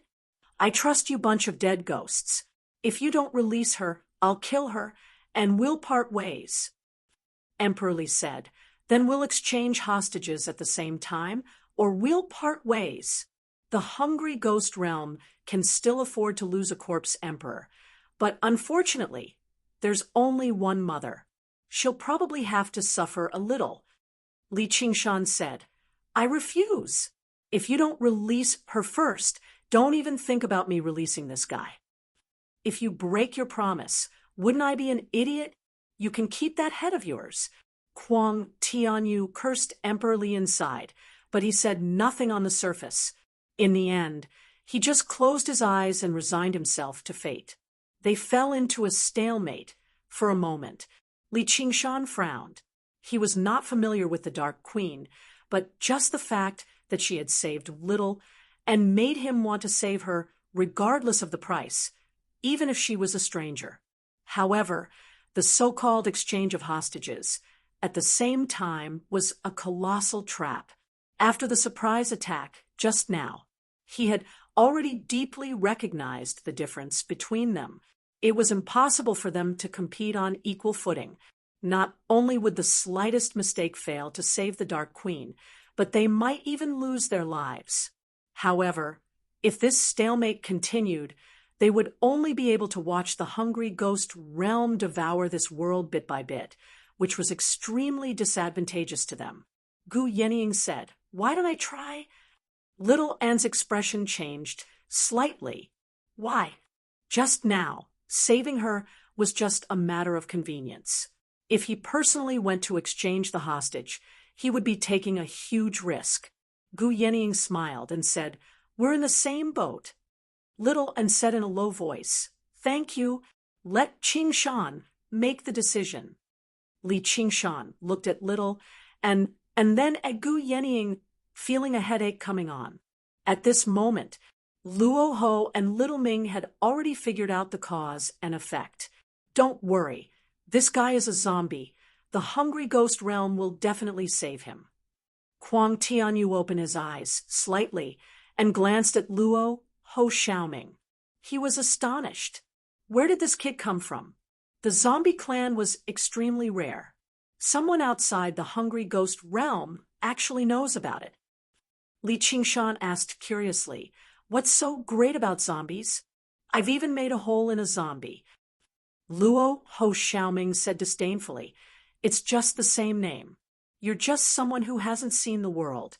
There are still demon kings above the 9th heaven. How could the demon kings of your world compare to them? The real zombies all have the bloodline of the great goddess Nuba. They're also very rare in the hungry ghost realm. They're a powerful force.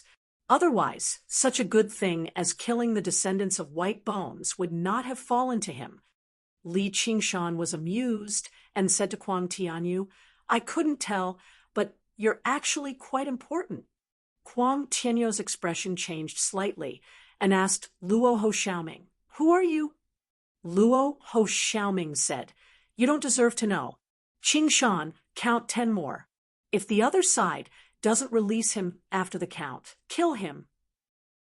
Unless Li Qingshan went through 2 heavenly tribulations at once, he would be courting death if he came. Li Qingshan smiled and said, "As long as I'm here." But he did not intend to go over, and only waved his hand and said, "Devour, little fatty."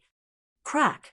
On the indestructible ghost tower, a huge semicircular gap appeared out of nowhere. Emperor Li happened to merge into the ghost tower, and a small part of his body disappeared. He was shocked and angry, and even more confused. "What did you do?"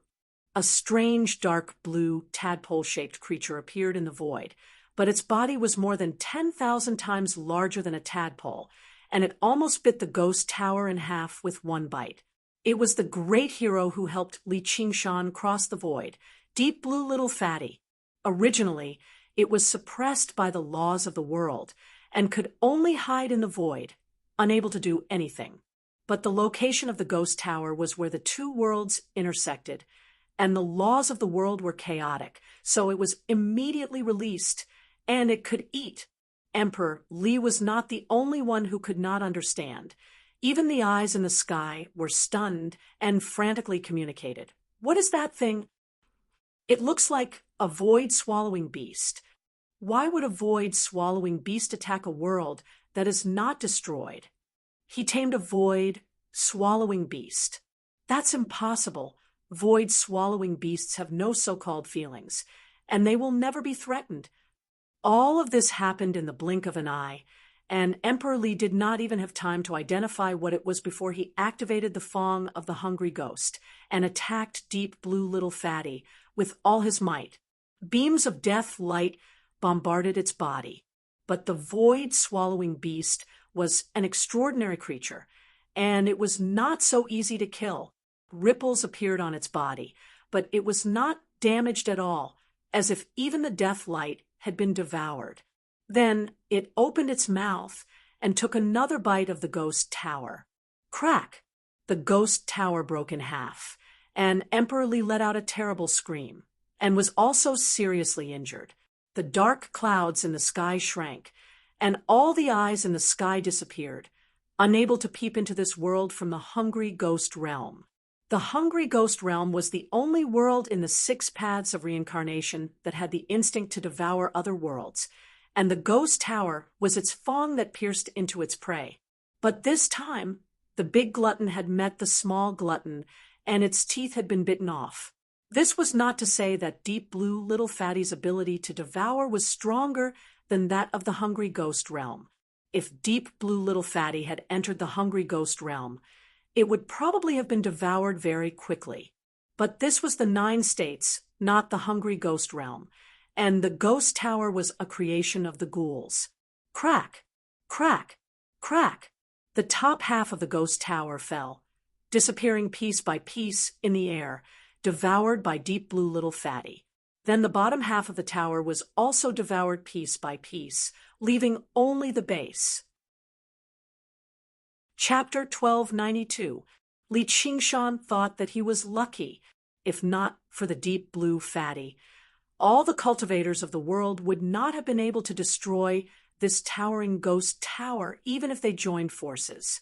Emperor Li alone, even if he could not come out of the tower, was not someone that any demon king or great cultivator could defeat. Sensing Deep Blue Fatty's condition, he could not help but feel a little regretful. Although the world was formed by the Deep Blue Fatty, the two were still different. Deep Blue Fatty could eat as much as she wanted in the great swallowing beast's body, but in the 9 states she was restricted by the laws of heaven and earth and could not do as she pleased like in the void. Otherwise, she would be a great help even if she went to the demonic domain to fight against demon god Qiongqi. External forces could not be relied on. Even the living soil of the nine heavens was the same. Everything depended on one's own strength. So powerful. Little and offered her most sincere admiration without reservation. It's a piece of cake. Li Qingshan laughed and kissed her face. Gu Yenying and Luo Ho Xiaoming looked at each other, but there was not much joy on their faces. Kid, this world is finished. Fortunately, it is no longer anchored. Let's get ready to ascend. Luo Ho Xiaoming let out a sigh, singing a completely different tune. Li Qingshan was surprised. We worked so hard and finally broke this ghost tower. Why are you saying it's finished? Gu Yenying smiled. What do you mean by countless hardships? Who said saving the world was that easy? She pointed to the gate of hungry ghosts below. Qingshan, don't be too happy. Look carefully. Li Qingshan looked in the direction of her finger and saw that the gate of hungry ghosts had not shrunk at all. Instead, it was getting bigger. It was like a huge hole in a painting. It was bottomless and dark, and everything was falling into this hole. And the aura of death was still gushing out from the mouths of the hungry ghosts, eroding the entire painting. Li Qingshan's heart sank. The gate of hungry ghosts was the Xianin sect's last resort to drag the entire world down with them. Once opened, it was difficult to close.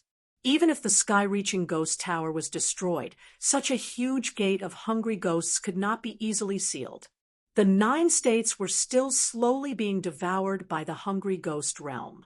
Luo Ho Xiaoming said, "The hungry ghost realm has the instinct to devour." He seemed to be very interested in this white bone successor. Perhaps it was the white bone bodhisattva from back then. You left too deep an impression on it. Li Qingshan frowned. If he left the mouths of the hungry ghosts alone, the ghouls could return at any time. Building another sky-reaching ghost tower would not be difficult. Was saving the world just an empty promise? He was somewhat unwilling. There must be a way. Then he summoned Deep Blue Fatty. He opened his mouth and swallowed. For a moment, the weather changed. The sky was filled with dark haze and roiling death energy that surged into Indigo Little Fatty's mouth. It immediately inflated like a balloon. To the void-devouring beast. This was clearly not very nutritious food, but it was not picky at all. As long as Li Qingshan dared to order it, it dared to eat. This caused the small world to change again. Many buried corpses climbed out of their graves under the influence of the death energy. Souls filled with obsession and resentment turned into ghosts in the cold wind. An undead calamity began. Countless people would die in battle and turn into ghosts, but countless people would become famous and heroes. This caused the already unstable small world to become even more turbulent. A forbidden land called Skeleton Island was formed.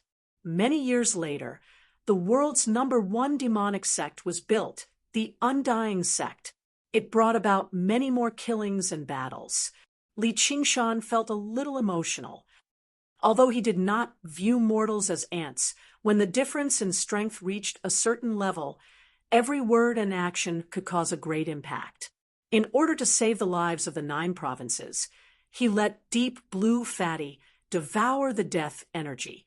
It was an act of kindness, but who knew how many innocent lives had died? Even if he did not mention this, back then, he let Deep Blue Fatty devour the world remains in the void.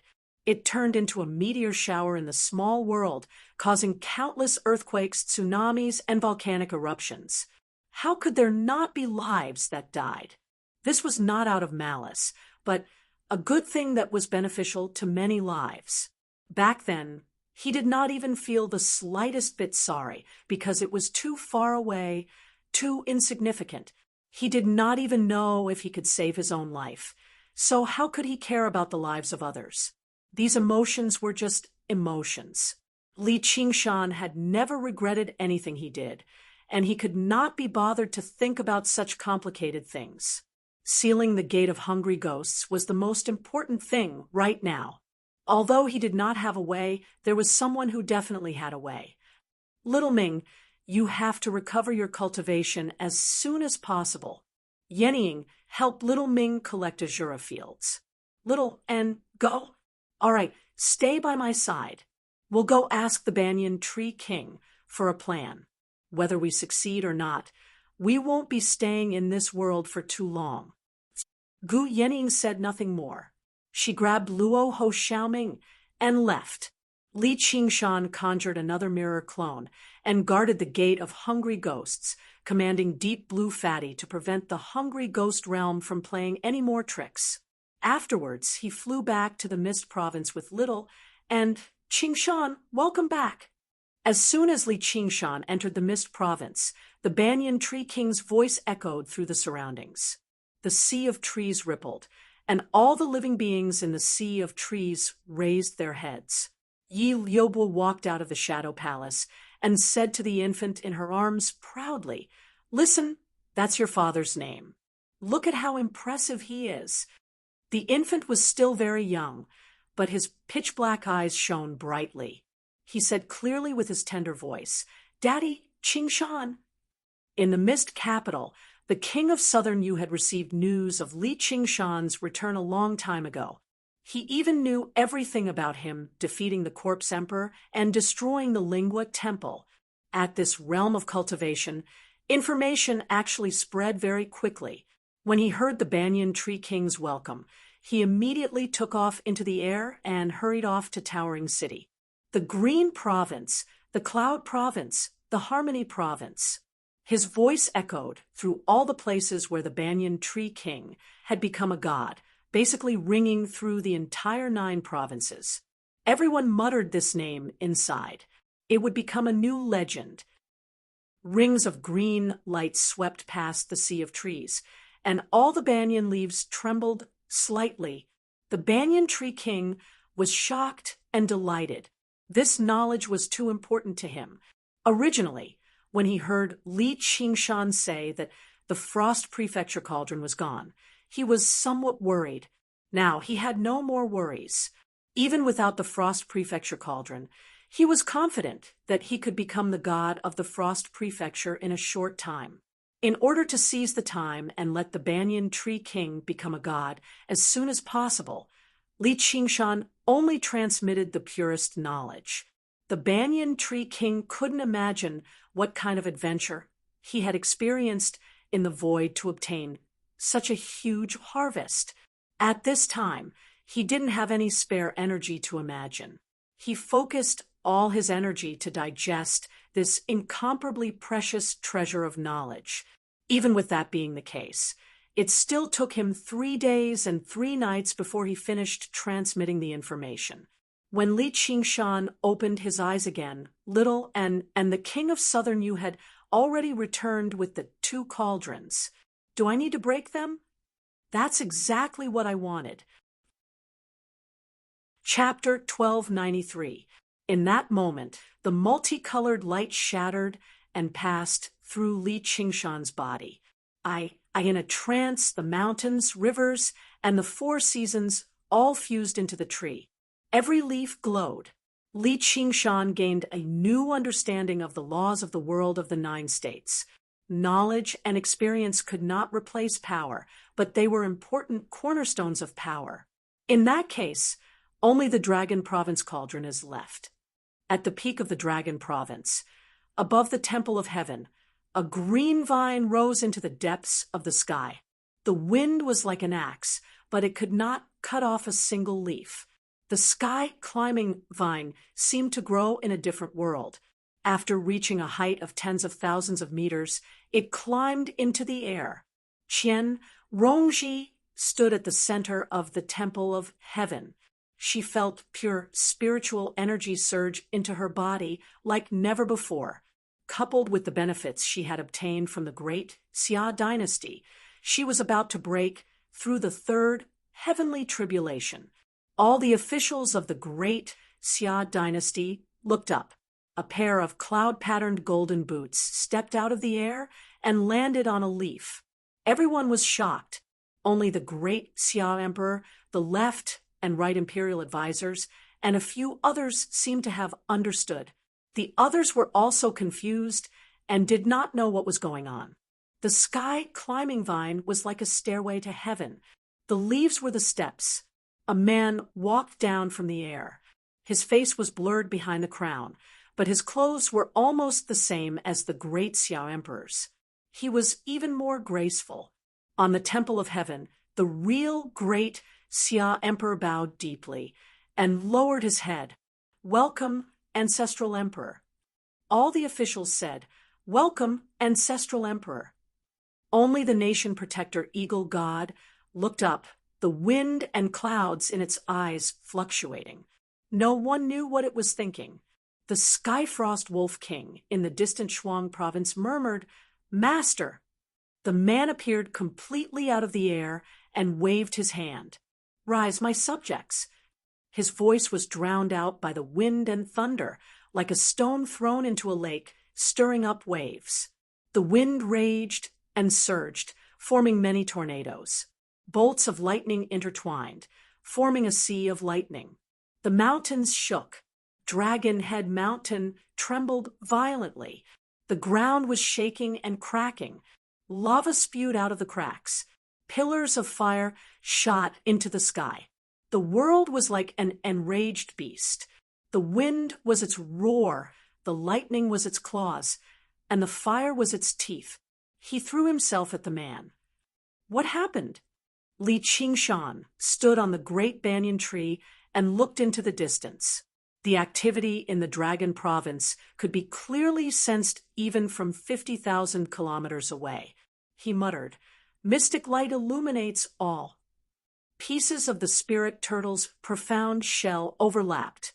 He zoomed in on the Dragon Head Mountain. Li Qingshan's expression changed. Even he couldn't resist the might of the heavens and earth. At most, it could hold on for a while. The power possessed by an individual, and the world was on a completely different level. The emperor of the great Xia dynasty raised the Dragon Province cauldron high, and it emitted a dazzling ray of light. The wind and thunder calmed down slightly, but they were still as fierce as ever. Wind, fire, thunder, and lightning bombarded the man's body. The man seemed to be under heavy shackles. He walked very slowly, but he was very determined. Even if the crown on his head was shattered by the wind and lightning, his long hair scattered, and his dragon robe burned to ashes, revealing his chest, he still walked down step by step. The Banyan Tree King was shocked. "It's him." "Who?" Li Qingshan already understood. The first emperor of the great Xia dynasty. Chua Long, the Banyan Tree King's voice was filled with uneasiness. Li Qingshan nodded. This was a legend that he had been hearing ever since he left the mountain. Compared to the 5 absolutes, immortals' distant past, the first ancestor emperor's glorious achievements were within reach. He couldn't help but let the mystic light illuminates all zoom in. Chua Long seemed to have sensed something and looked back. Separated by 50,000 kilometers, the two legends looked at each other. Li Qingshan raised his eyebrows and stared at him. Chua Long's lips curled up, and his pitch-black eyes seemed to see through everything. His face was covered by the wind and lightning, and he still looked like a teenager. Li Qingshan was stunned for a moment, and he asked the Banyan Tree King, "What is this guy doing back here? Is he looking for a beating?" This great ancestor emperor's cultivation was clearly not in this world anymore. Could it be that he couldn't survive in the human realm? That didn't seem to be the case. A pale green light flashed, and Gu Yenying brought Luo Ho Xiaoming back to the Banyan Tree King. "I thought they wanted to borrow the power of the human realm to resist the hungry ghost realm, but I didn't expect him to come down personally. It seems like he has already passed 5 heavenly tribulations." Although it had been 5,000 years since the ascension of the great Xia dynasty's ancestor emperor, the flow of time in the human world was much slower. Perhaps only a few hundred years had passed, or even shorter. Yet he actually survived another heavenly tribulation. How amazing was this? Li Qingshan said. Another Emperor Li? Luo Ho Xiaoming said. No, the human realm doesn't have the instinct to devour the world. He only used that sky-climbing vine as a passage, and he had to bear the power of heaven and earth. If he didn't come from this world, the rejection wouldn't be so severe, and he would have been turned into ashes by now. This was called the rejection, not so severe. Li Qingshan looked at the terrifying scene of destruction.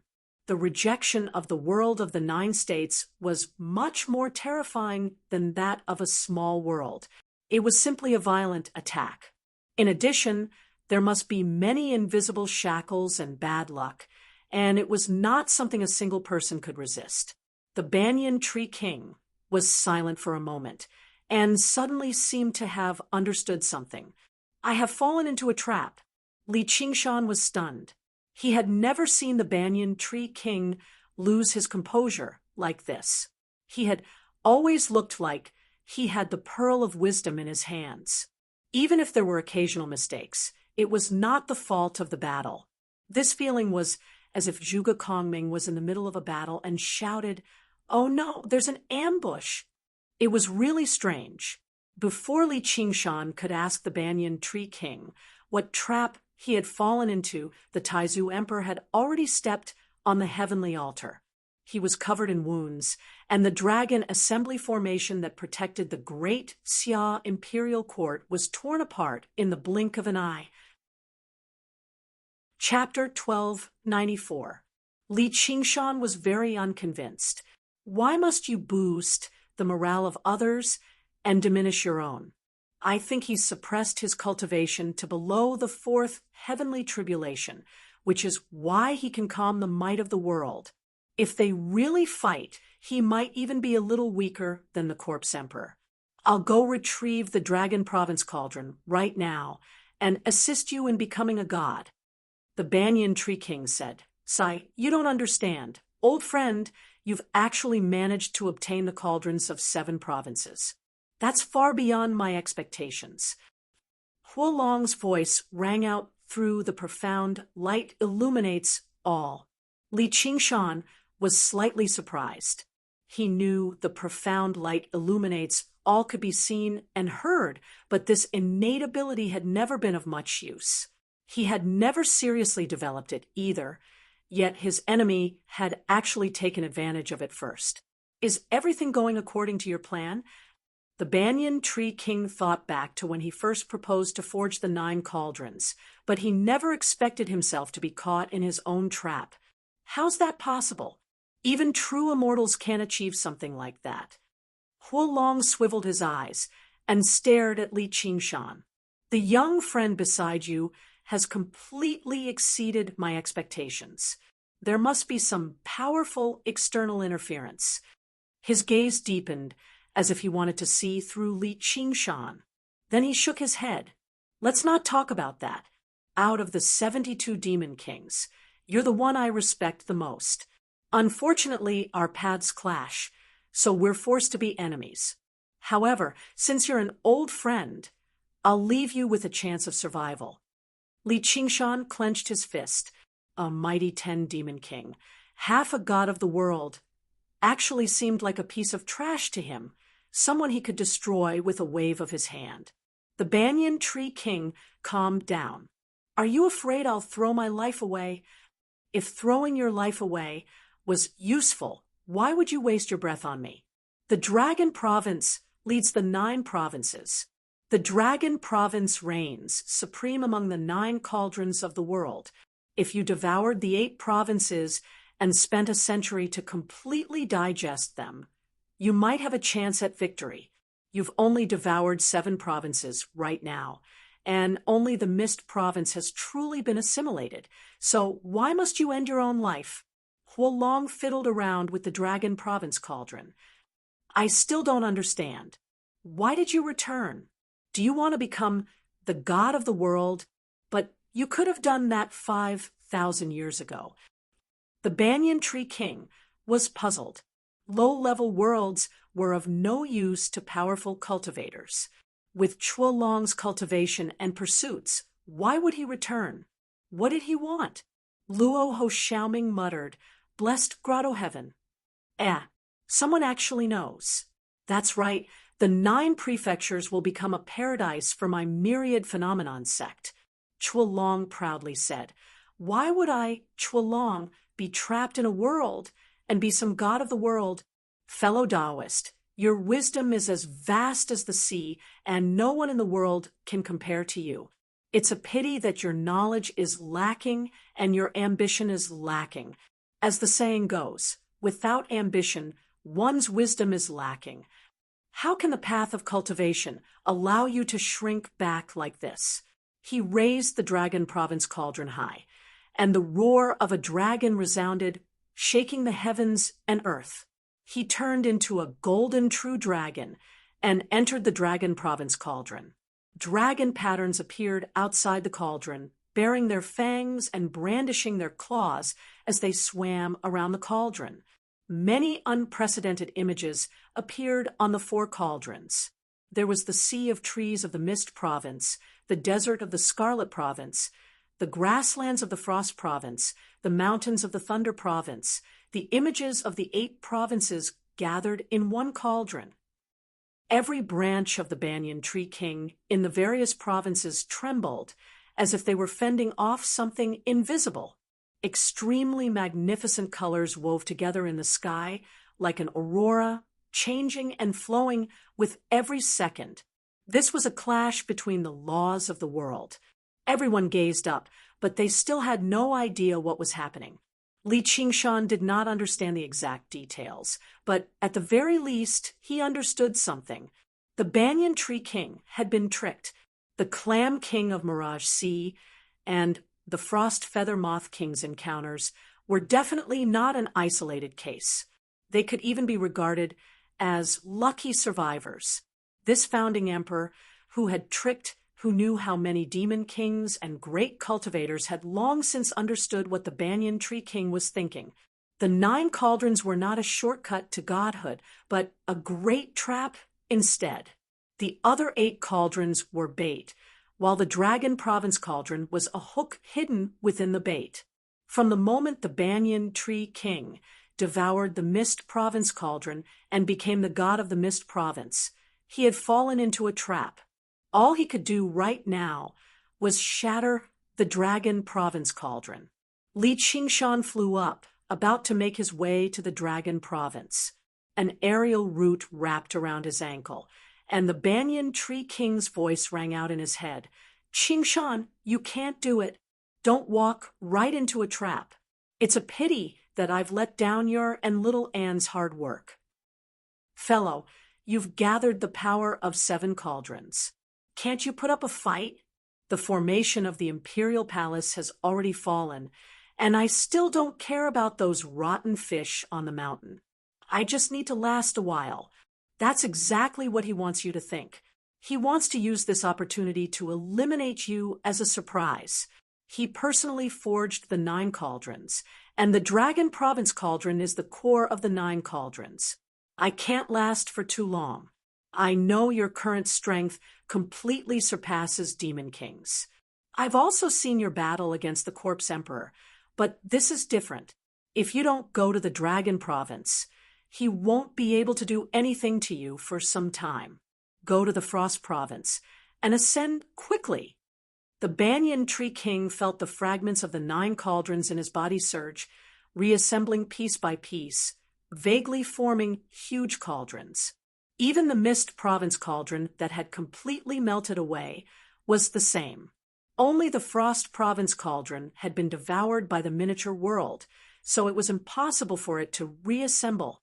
Suddenly, he came to a realization. Even the stalemate right now was probably an illusion. Li Qingshan stopped. It was not only because of the Banyan Tree King's warning, but also because of the Spirit Turtle's warning. The great omen of death shrouded all of his life force. Even when he faced the corpse emperor or the ghost tower, they were not so terrifying. His trip to the Dragon Province was certain death. Chapter 1295. The sunlight was blinding.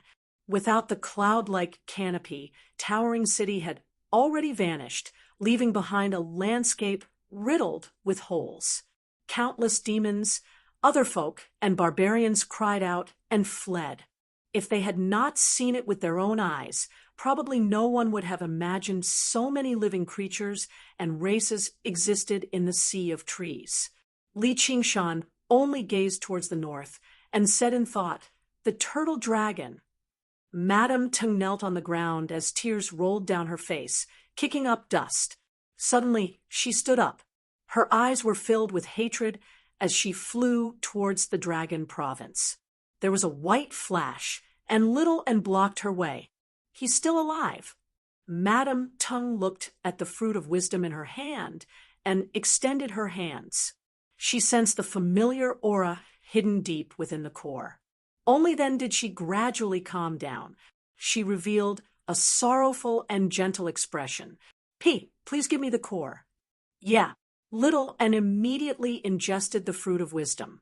The newly born fruit of wisdom condensed the Banyan Tree King's 10,000 years of experience and comprehension. The information it contained was extraordinarily tremendous. Suddenly obtaining it gave him a feeling of enlightenment.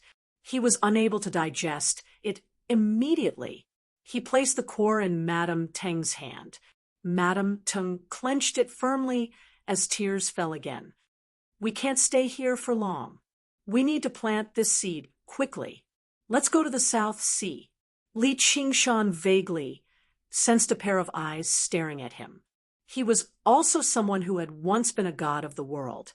He knew the Mist Province had already fallen under the Turtle Dragon's control.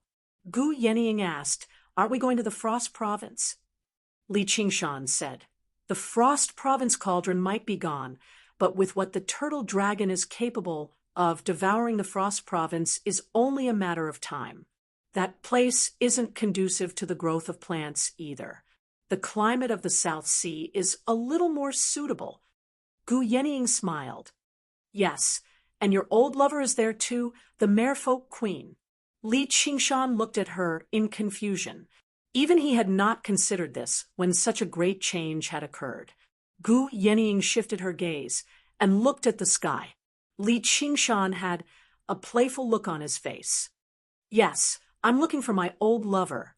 In the depths of the boundless sea, on an isolated island with verdant vegetation, Madame Tung solemnly buried the seed on this land far away from the land of the 9 prefectures. Under everyone's expectant gazes, a tender shoot broke through the soil and grew rapidly. In the blink of an eye, it had grown into a large tree.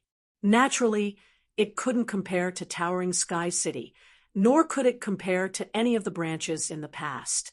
However, it clearly carried the aura of the Banyan Tree King. Spring blossoms and autumn fruits, blooming and bearing fruit, taking root and germinating, it was another cycle. A child's face appeared on the tree trunk, delicate and gentle. "Ah, he's alive again." Li Qingshan was stunned for a moment, feeling that something was off. He and Gu Yenying looked at each other. Great, the child said with a smile. The branches swayed back and forth, as if cheering and jumping for joy. "Banyan Tree King? Yes, Li Qingshan. Li Qingshan, right? I remember this name." The child recalled seriously and said, "Yes, we are good friends. You have helped me a lot." It seemed like he only remembered these vague concepts. Li Qingshan said in surprise, "You can't have forgotten everything, right?" Madame Tung's delicate body trembled, and her eyes widened. "I still vaguely remember some of it. That despicable and shameless bastard, Chuolong, caused me so much trouble."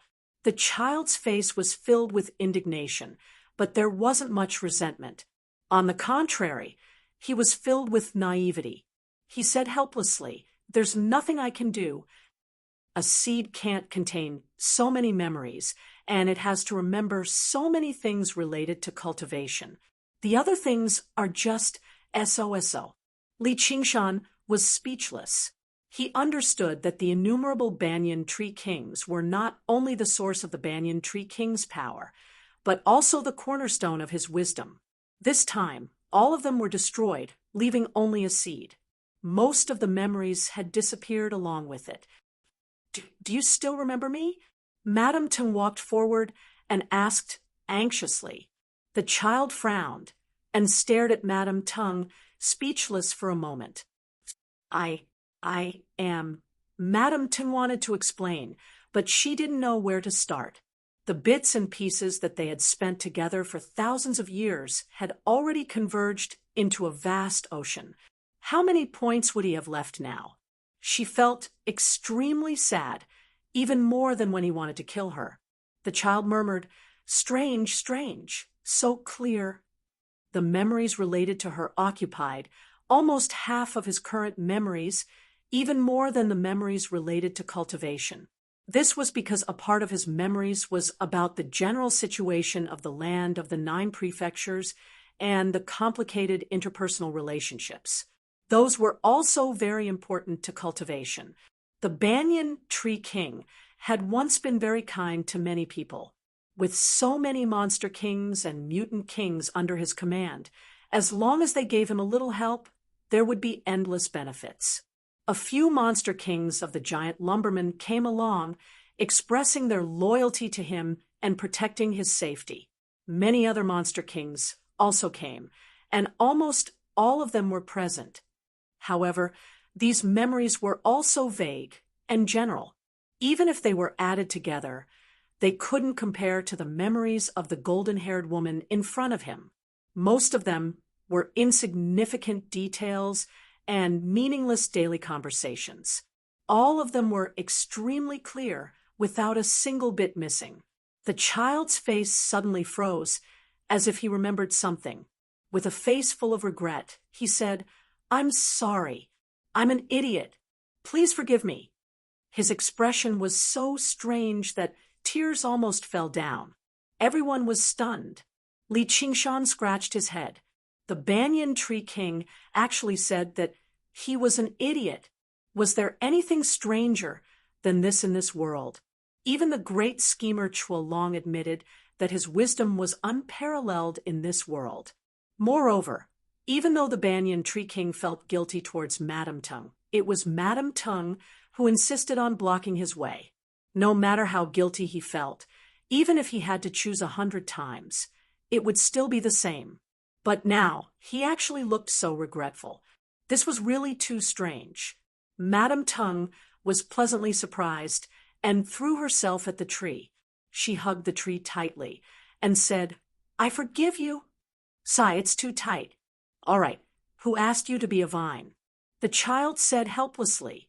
His delicate and pretty face was filled with gentleness, as if he had suddenly matured a lot. She, who occupied almost half of his memory, was already the most important existence in his new life. He chose a new Tao, little, and suddenly said, "Does he want to make up for his past mistakes?" Gu Yenying also sighed. The two looked at Li Qingshan simultaneously. Li Qingshan said, "Hey, why are you two looking at me?" He couldn't help but think if they wanted to block his Tao. Could he kill them? Of course, this kind of question was as boring as asking his mother and wife to save first if they fell into the water at the same time. However, even if the 9 heavens didn't exist, being able to accompany them was also a great joy in life. As soon as this thought appeared, it immediately got out of hand. One after another, charming, elegant, or gentle faces appeared. It would be a huge harem. Shaking his head to get rid of this thought, he raised his hand and knocked on the tree trunk. "All right, this is called valuing love over friendship. Now, I don't need to count on this guy to provide any useful suggestions." The child suddenly said with a stern expression, "Qingshan, leave the land of the 9 prefectures." In Li Qingshan's eyes, the face of the Banyan Tree King vaguely overlapped with the face of the former Banyan Tree King. Both of them were solemn warnings. Leave just like this. R1152. Chapter 1296. No, Li Qingshan answered firmly. His eyes shone with cold light. He was like a tiger crouching on a barren hill, grinding his teeth and about to devour someone. If he wants to play with me, then I'll play with him to the end. The wind blew, and the clouds scattered. The vegetation on the island trembled. When a person's killing intent was unleashed, the world would be overturned. The mutant kings and demon kings all felt chills run down their spines. In a daze, Li Qingshan seemed to rapidly expand until he filled the surroundings. He turned into a tiger of wind, standing in the South Sea and gazing towards the Dragon Province in the north. In the distant Dragon Province, the founding ancestor Si Long was being worshipped by his subjects. Suddenly, his heart shivered, and he sensed something. His lips curled into a smile. Interesting. What's wrong, Your Majesty? Nothing. Everything is as I expected. Huilong, just you wait. Li Qingshan was delighted. If he retreated this time, the tiger demon's fighting spirit would definitely suffer a great setback, and it would be difficult for him to advance any further. Sometimes the spirit turtle's forbearance and concealment were necessary, but forbearance was not for the sake of continuing to do so. Concealment was not running away either. Si Qing was still alive, and the left imperial advisor was still alive. How could he just hand over such a great land? If even a measly human emperor could force him to retreat, then what was the point of fighting the demon domain and fighting Qiongqi? This was exactly what it meant to harm a tiger. However, determination alone was not enough to harm a single hair on the Huilong. Increasing his own strength was fundamental. Right now, the ape demon transformation was his greatest shortcoming. Practicing the ape demon's method of moonfishing was actually very simple, which was to do whatever he wanted. He could do whatever he wanted, be free, and do whatever he wanted. He could even fish for the moon from the water if he wanted. It did not matter if it was stupid or bad. Even if he ignored the spirit turtle's schemes, the phoenix's restraint, the ox demon's stubbornness, and the tiger demon's warmongering, he completely ignored them. He only sought pleasure. The word pleasure. It sounded simple, but just how many people in the world could achieve that? Who could not think about the pros and cons? Who could not think about whether it was good or evil? However, Li Qingshan just happened to be skilled at this. His sharp killing intent dispersed, replaced by a smile. He was in high spirits, but it was also rather comical. During the new year, when a naughty child throws a firecracker at your feet, his face is usually filled with naive malice. The mutant kings and monster kings couldn't help but shiver. Just now, they at least understood that Li Qingshan's killing intent wasn't directed at them. It was just that he was affected by the aftershock. But now, he felt like he could twist off anyone's head and kick it like a ball at any time, and without any reason. No matter how this North Moon demon monarch's temperament changes, it's impossible to ignore it. They looked like they were not to be trifled with. However, if it was him, maybe we can really defeat that human emperor, Feng Long. After all, demonic apes were still demons. One should never underestimate the destructive power of a brat. Li Qingshan suddenly soared into the sky, somersaulted a few hundred times in the air, and jumped into the sea. Almost at the same time, another Li Qingshan rushed out of the sea and flew north. That was another mirror image of him. He didn't explain anything to Gu Yenying, Luo Ho Xiaoming, or Little, and they didn't need his explanation. Since they understood that he was determined to fight, they were ready. Little and floated away. She had a lot of resources in her hands, but she hadn't had the time to use them. However, I will do everything I can to help you and protect you. I'm very strong. Although it's difficult to satisfy both sides, working hard in the pursuit of strength isn't without its benefits. If he had not constantly become stronger, the fire devourers would have breached the Crystal Palace a long time ago. Perhaps both of them would have died. Even if they were deeply in love, how could they even begin? Tragedies were even more touching, as long as it did not happen to them. This is also the price I have to pay for pursuing strength. Gong Yuan sighed.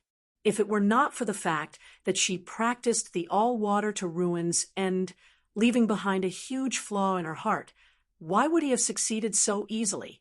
Under the influence of the power of ruins, and, on one hand, she could remain cold to the very end, unaffected by anything, but on the other hand, when she faced him, she seemed completely defenseless.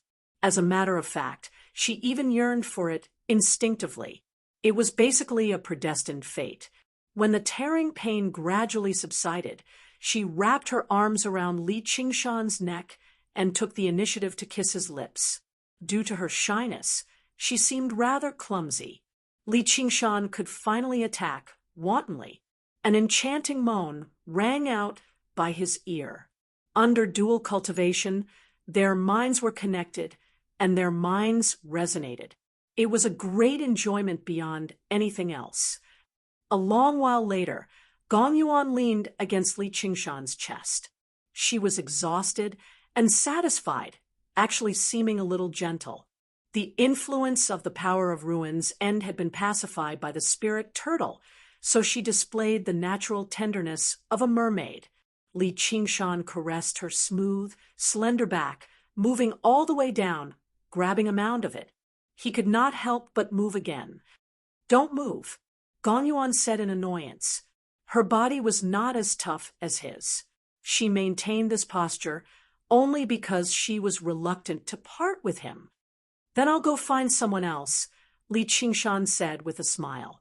"Don't you dare," Gong Yuan said furiously, immediately displaying the dignity of a mermaid queen. She radiated coldness from all over. "Why wouldn't I dare?" Li Qingshan had never been threatened. Various faces naturally appeared in his head. "Then piss off." Gong Yuan was so angry that her body trembled slightly. She immediately severed the connection between their minds and propped herself up, about to leave. Li Qingshan smiled. "Oh, how impressive of you, Your Majesty." However, he saw the tears on her cheeks turn into crystalline mermaid pearls. He could not help but be surprised. He never thought she would be like that. He pulled her into his arms in a hurry and comforted her. "What are you crying for?" "I was just saying it casually, thinking about it randomly." Gong Yuan turned her head away. "What does the sadness in my heart have to do with you? You can go and start your harem. However, Gong Yuan, will definitely not be one of them." Li Qingshan smiled bitterly. Being gentle like water was even harder to deal with than being cold like ice. This harem path had a long way to go. However, this feeling was not bad. He did not want to leave anyway. After that, they returned to the Crystal Palace hand in hand. Gong Yuan did not hide their relationship at all. That gentle like water surprised all the mermaids and shocked Li Qingshan. After that, she wanted to hold a grand wedding for them. It was extremely important for a mermaid to choose a lifetime partner. Moreover, it was the mermaid queen. "I still owe someone a wedding." In Gong Yuan's luxurious bedroom, Li Qingshan lay on her lap. Various scenes with Han Qiongji appeared in his mind. At that time, he was already preparing to ascend. He did not want to implicate her with the grudges he had formed. Filled with guilt, he swore that he would never marry anyone again. Although Gong Yuan was a little resentful, she was gentle and tolerant. She was willing to postpone the wedding. She only said, "However, when you are with me, you can only think of me." If this was said by an ordinary woman, it would just be a casual remark. However, They maintained a telepathic connection almost all the time. Of course, after staying in the Crystal Palace for a few days, the two held hands and traveled together, looking at the magnificent scenery of the South Sea. However, they did not just indulge in the land of tenderness. At the same time, Li Qingshan was controlling his mirror clone to do something big in the 9 regions. Chapter 1298. The bright moon hung in the sky, its light flowing like water. In a small bamboo house in a secluded bamboo forest, a pea-sized lamp was surrounded by layers of darkness as if it would go out at any moment. A middle-aged man bent over a desk and wrote at great speed, completely unaffected by the darkness. In fact, with his cultivation, he could see clearly even in the dark. At the very least, he could open the window. This lamp was only to create an atmosphere. As for what kind of atmosphere it was, he was not clear. In any case, mortals would definitely light lamps at night. And what he wrote was for mortals to read. The story of the heavenly sword and the dragon saber had been very popular. He wrote the sequel, the story of Tsing Anyo's descendants. They first cultivated the 9 yin and 9 yang ice and fire limitless divine technique on the ice and fire island, then fought in the Forbidden City, destroyed Zhuzhongba, and unified the world. Then they killed their way to the Persian Ming cult and took in the saintess Xiao Zhao. Of course, during this process, he already had a harem of 3,000 beauties. Now, he was considering whether to take in the purple shirt dragon queen Tajkis. From the perspective of mortals, his age seemed a little old, but it was nothing for cultivators. The martial arts in this book were so powerful, he could at least be considered half a cultivator. If it were an ordinary woman, it would be fine, but it was her Xiao Zhao. A mysterious smile appeared on his face, appearing somewhat wretched in the shadows of the fire. His eyes flashed, and he was about to write. The lamp suddenly went out, leaving a wisp of green smoke. The man's figure trembled slightly, as if he had just woken up from a beautiful dream, appearing somewhat dazed. Looking at the ink stains on the paper, he let out a long sigh.